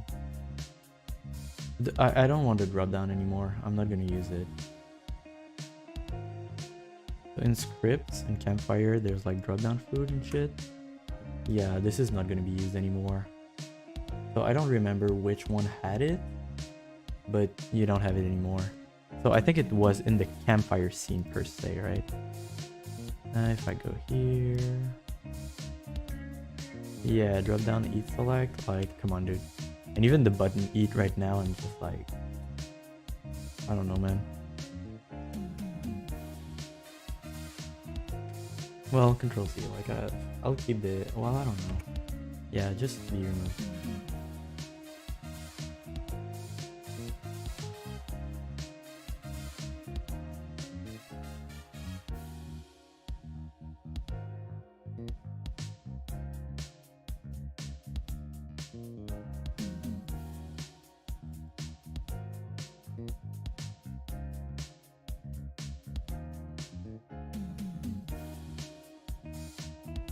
Oh, what? Right, so when I instantiate them, in the fruit generator, I guess I do want to make them children of current game object. So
okay.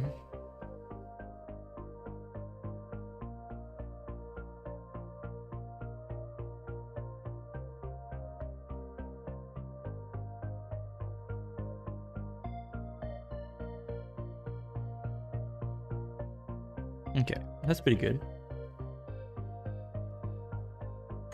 So right now we are able to navigate between scenes. We have like, you know, very partial interfaces. We do have a class that contains all the basic attributes for a fruit and also how they contribute to when they're getting cooked. Currently they're not getting cooked, so that's the thing. So I guess the thing is, currently I have no way of eating foods, and the way of eating foods that I was thinking of is like you open the inventory, right? So how do you open your inventory would be the question.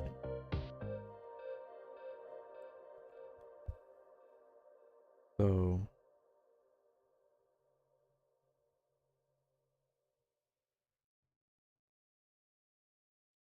I don't know exactly how I'm gonna want to handle that.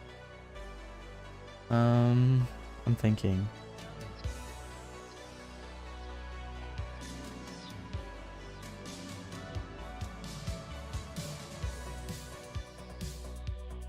Okay, let me look at what we've got just to help me find a solution. So you go here, you have a bunch of buttons. They're placed a little randomly, but you know. So I'm gonna have like probably a button for now, which is gonna be open inventory.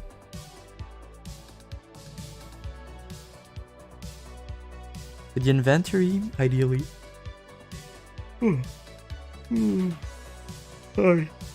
Ideally, the inventory would not like per se close anything that's behind it. It would just put things over it. So you couldn't interact with the background while the inventory is open. And you can like click on what's in the inventory, basically.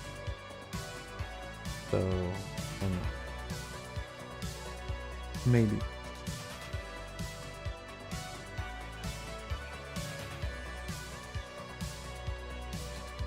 And it's a scene that could ideally be opened pretty much from anywhere. But the thing with the inventory, like, is it a scene? I guess it is a scene. I don't know.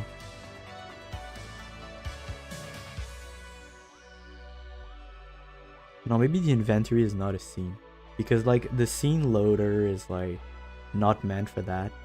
So maybe what I do is in the parent scene, which is currently its mission map, maybe in the static thing, I add the inventory game object, and inside of the inventory game object, I put everything I need, right?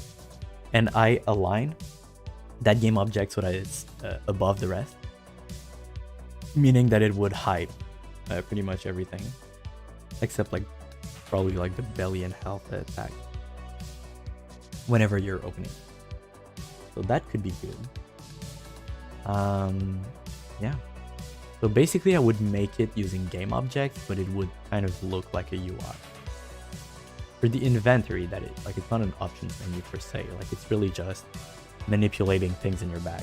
Because there are going to be things in the bag that you're not going to be using, that you're not going to be able to see outside of the inventory, right? Like anything that you're cooking, right? So cooked foods, they go in the inventory, but when you're generating the inventory, right? Like the inventory fruits at least, they're not going to be appearing on the ground, ideally. That's the idea. So, yeah, by the way, the inventory right now, what I call the inventory, it's actually like the fruit, right? So it's actually like, what is inventory here? It's just like fruit list, basically. It's like fruits in inventory, right? Or fruit inventory. Like it's the inventory of your fruits. It's the fruit inventory. I should rename it right now, because real soon I'm gonna want to have like recipe inventory, right?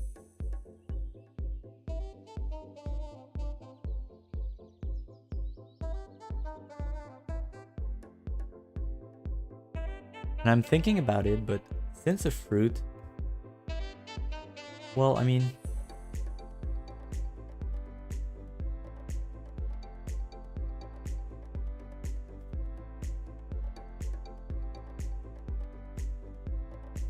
yeah, I see.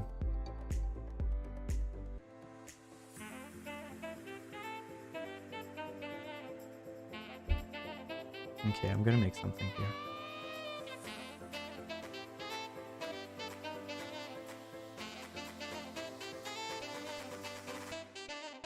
So I'm gonna go in script in the static thing where I added fruits. I'm gonna add a C# script, which is gonna be food, in fact. And here, I'm gonna go here. You're not a mono behavior actually, so bye. Okay. You're going to contain most of what fruit has.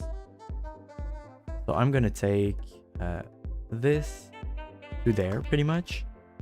Well, no, not actually. Like here to here. And I'm gonna be removing those. I'm also gonna rename you to food. And I'm also gonna remove you. Okay? This is a food.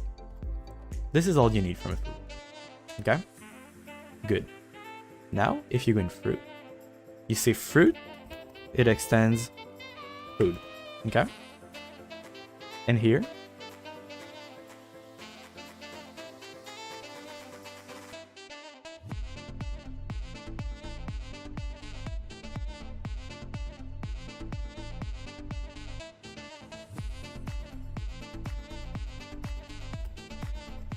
base,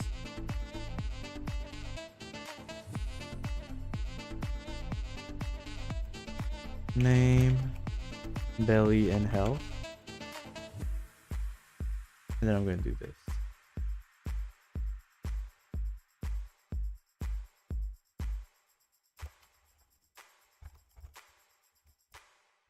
Or like this.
I'm not used to writing C# code.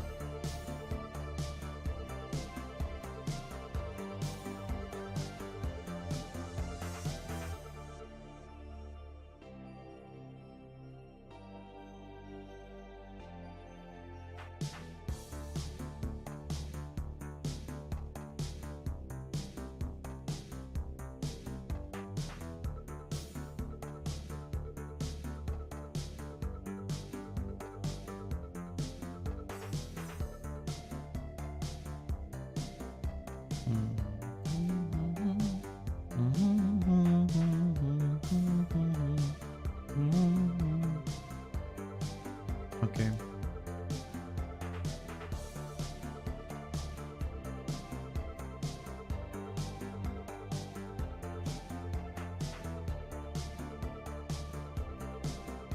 No, I want more detail. Because I need the constructor somehow, like I'm not writing it correctly and it's like, meh.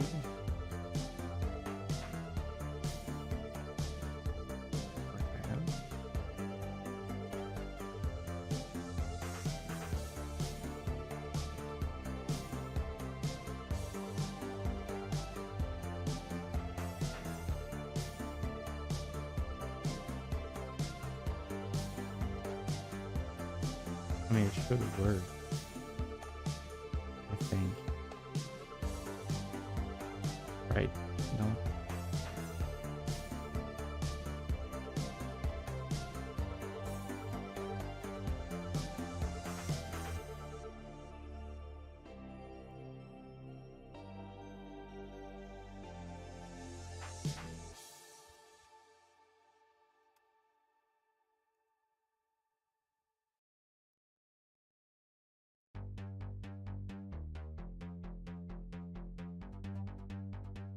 Ah.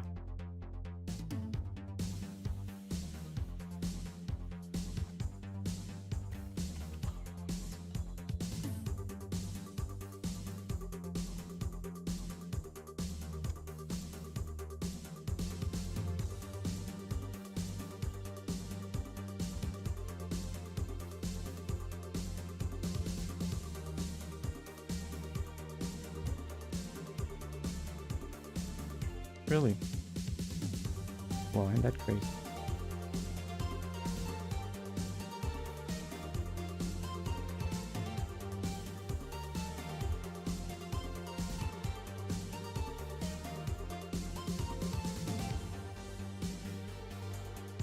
No, but I think I'm gonna do base though. It's good to know. Just like this. Inherit from this. Okay, good.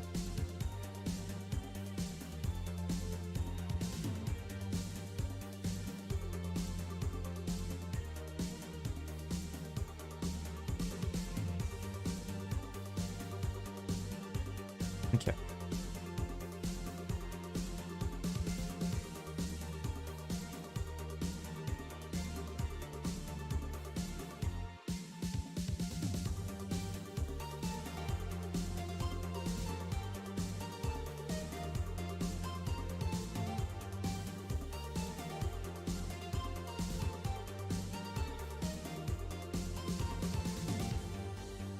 All right.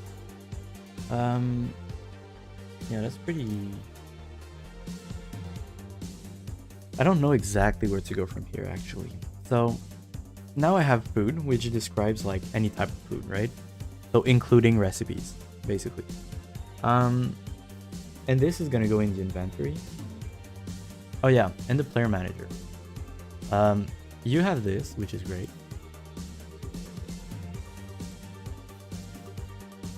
Now, how about you have this, which is gonna be like, I don't know, like a recipe inventory or something, and it's gonna be a food. Ooh, come on, dude. A food in thing, right? Why not?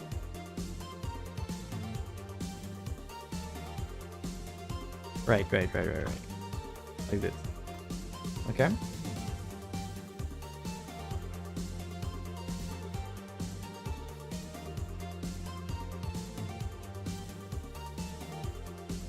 Then I gather in stuff, they end when I eat.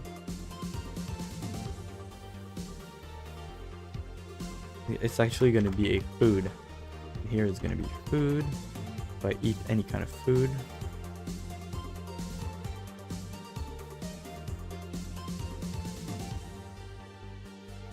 Right. So when I eat a fruit, it's not the same thing as when I eat a food that is not a fruit. Right.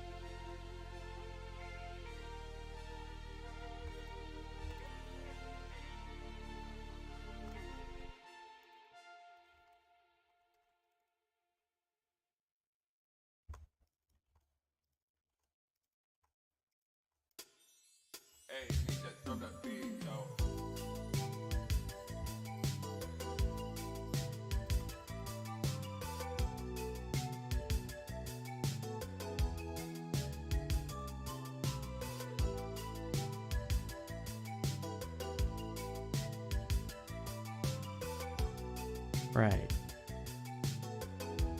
So if I go in the event thing, it's right here. Uninventory change is actually going to be renamed to unfruit inventory change. Enter. And I can add one, which is on. Well, let's just call it food inventory, right? So there's food and fruit. Fruits are a type of food per se, but like they're more specific. They're not in the same inventory.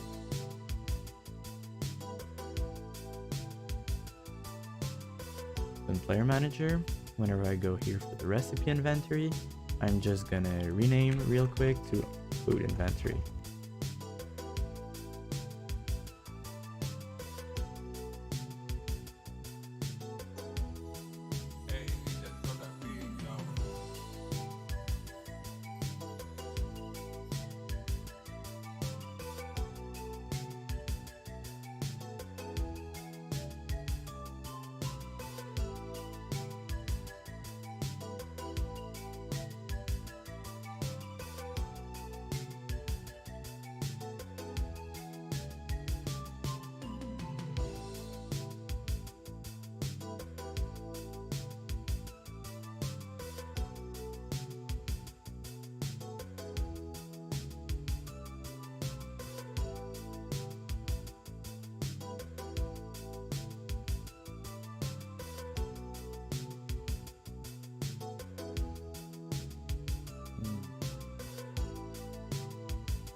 Yeah, I'm gonna do something here. Script is gonna be a quantity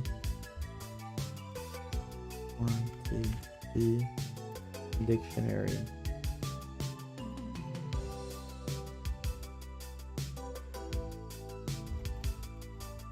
Or like quantity dic.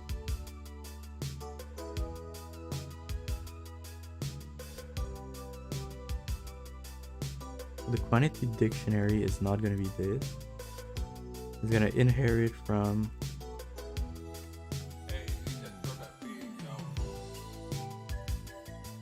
yeah, by the way, in fruit, yeah, I'm just gonna do this, right? Will I call it like that or something? So that I can see what's happening. Something like this. And I am gonna leave a space here. So in quantity dictionary, I'm gonna say you inherit from. So what, do I have to declare a template or something? How do I declare a template in C#?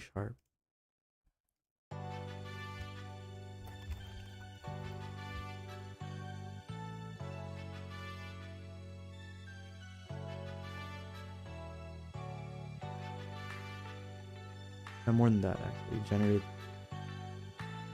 C# generics, yeah, I guess. Yeah, but not just metrics, right? Generate classes. Yeah. Okay, yeah. Dictionary of art, like type name T and int.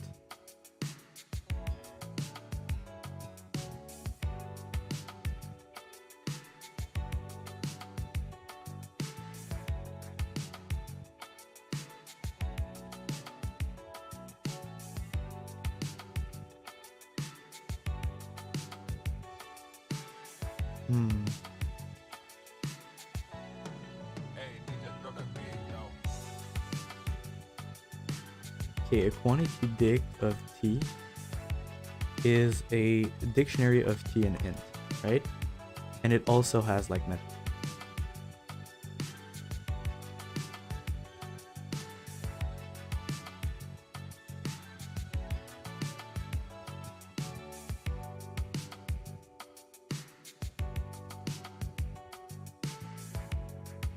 So,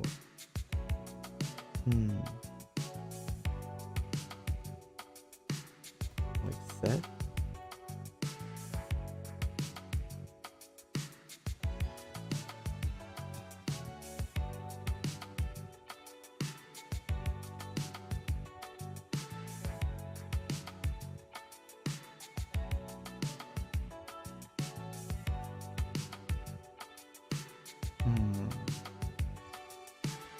Maybe something like a void add.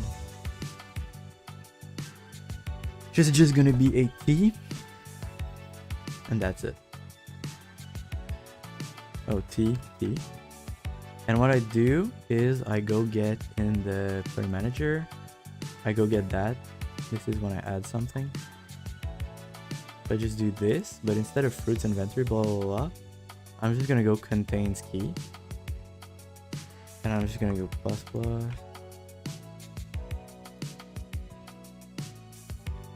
Oh yeah, here it's gonna be like base.add. Yeah, good.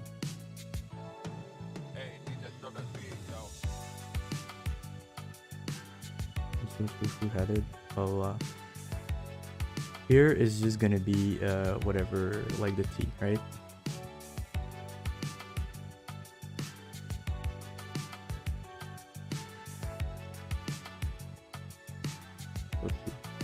It's a fruit.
This is it.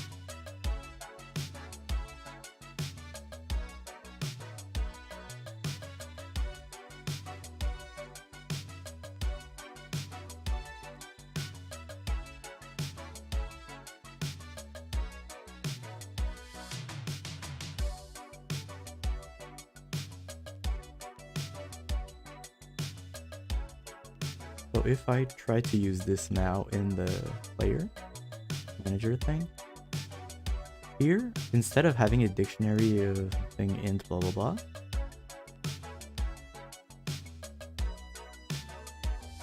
I can just add a quantity for fruit. So a quantity dict for fruit. Here's the fruit inventory, and it's a new quantity dict for fruit. Okay, and that's it.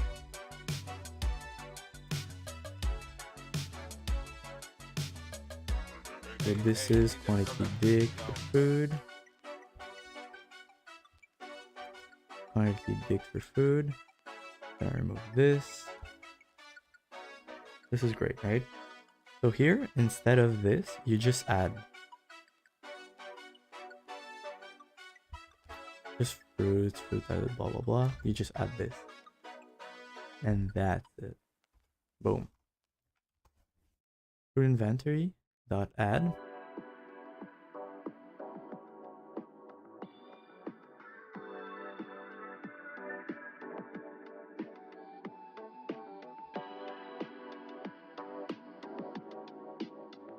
Okay. So this is a fruit, right?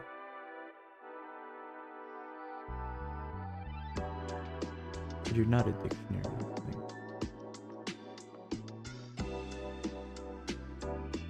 Food inventory, food inventory.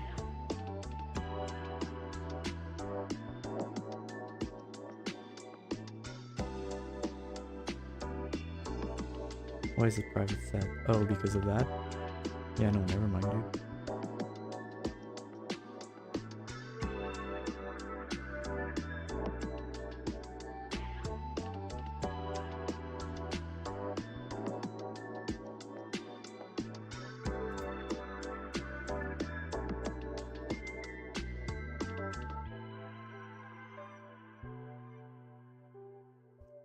Or actually, does it change anything? Oh, wait, if I do this, all of a sudden is it? No, it's still a problem. So no, I keep that. It means that only you can set its value. So this is good. I don't know why you don't work.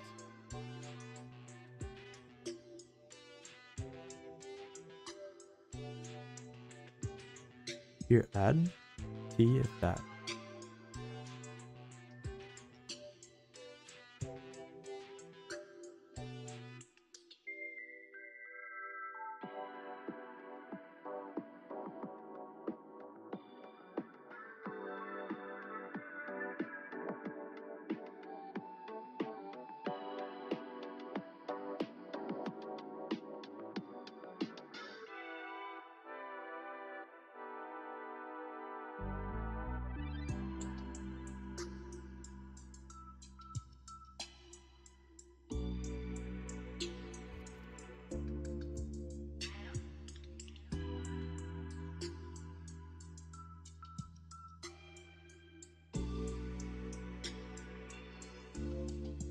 Come on, dude.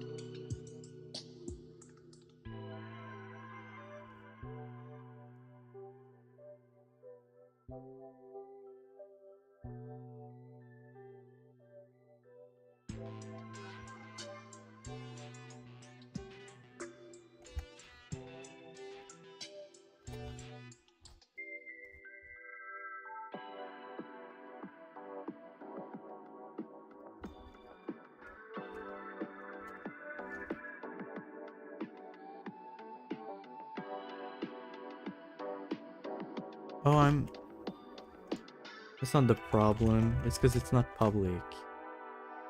Oh, come on, dude.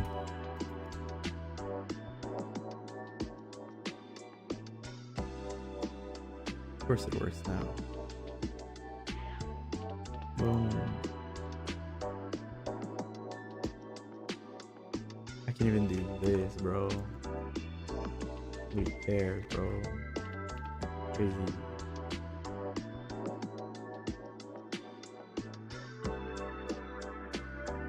So just we gotta remove it. And it's just gonna handle the rest.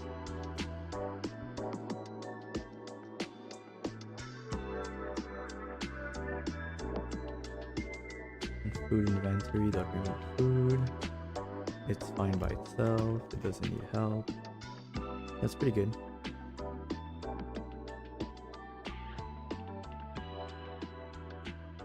Okay. It does make things simpler. It's cool that I can handle inventories like that in an easy fashion. Yeah. I mean, right now I don't know exactly how I'm going to use those new classes like food and fruit to link them to the rest. So I'm gonna think about that, and I'm gonna end the stream here for today. It was fun. We advanced a little bit. I think I'm gonna try to find some time to stream before next week. Before next Friday. But don't forget, on around 9 a.m. EDT, I'm going to be streaming this Sunday. Okay, this Sunday on the October 30th. So I guess it's kind of a spooky Halloween stream, but mostly it's going to be a Millennium Puzzle building stream. So yeah, it's also going to be a face reveal stream using my new webcam. Ooh. So if you guys are interested in that, you're welcome. So thank you for watching. Yeah, I hope you enjoyed it. And yeah, we'll continue this pretty soon. Hope to see ya. Bye bye.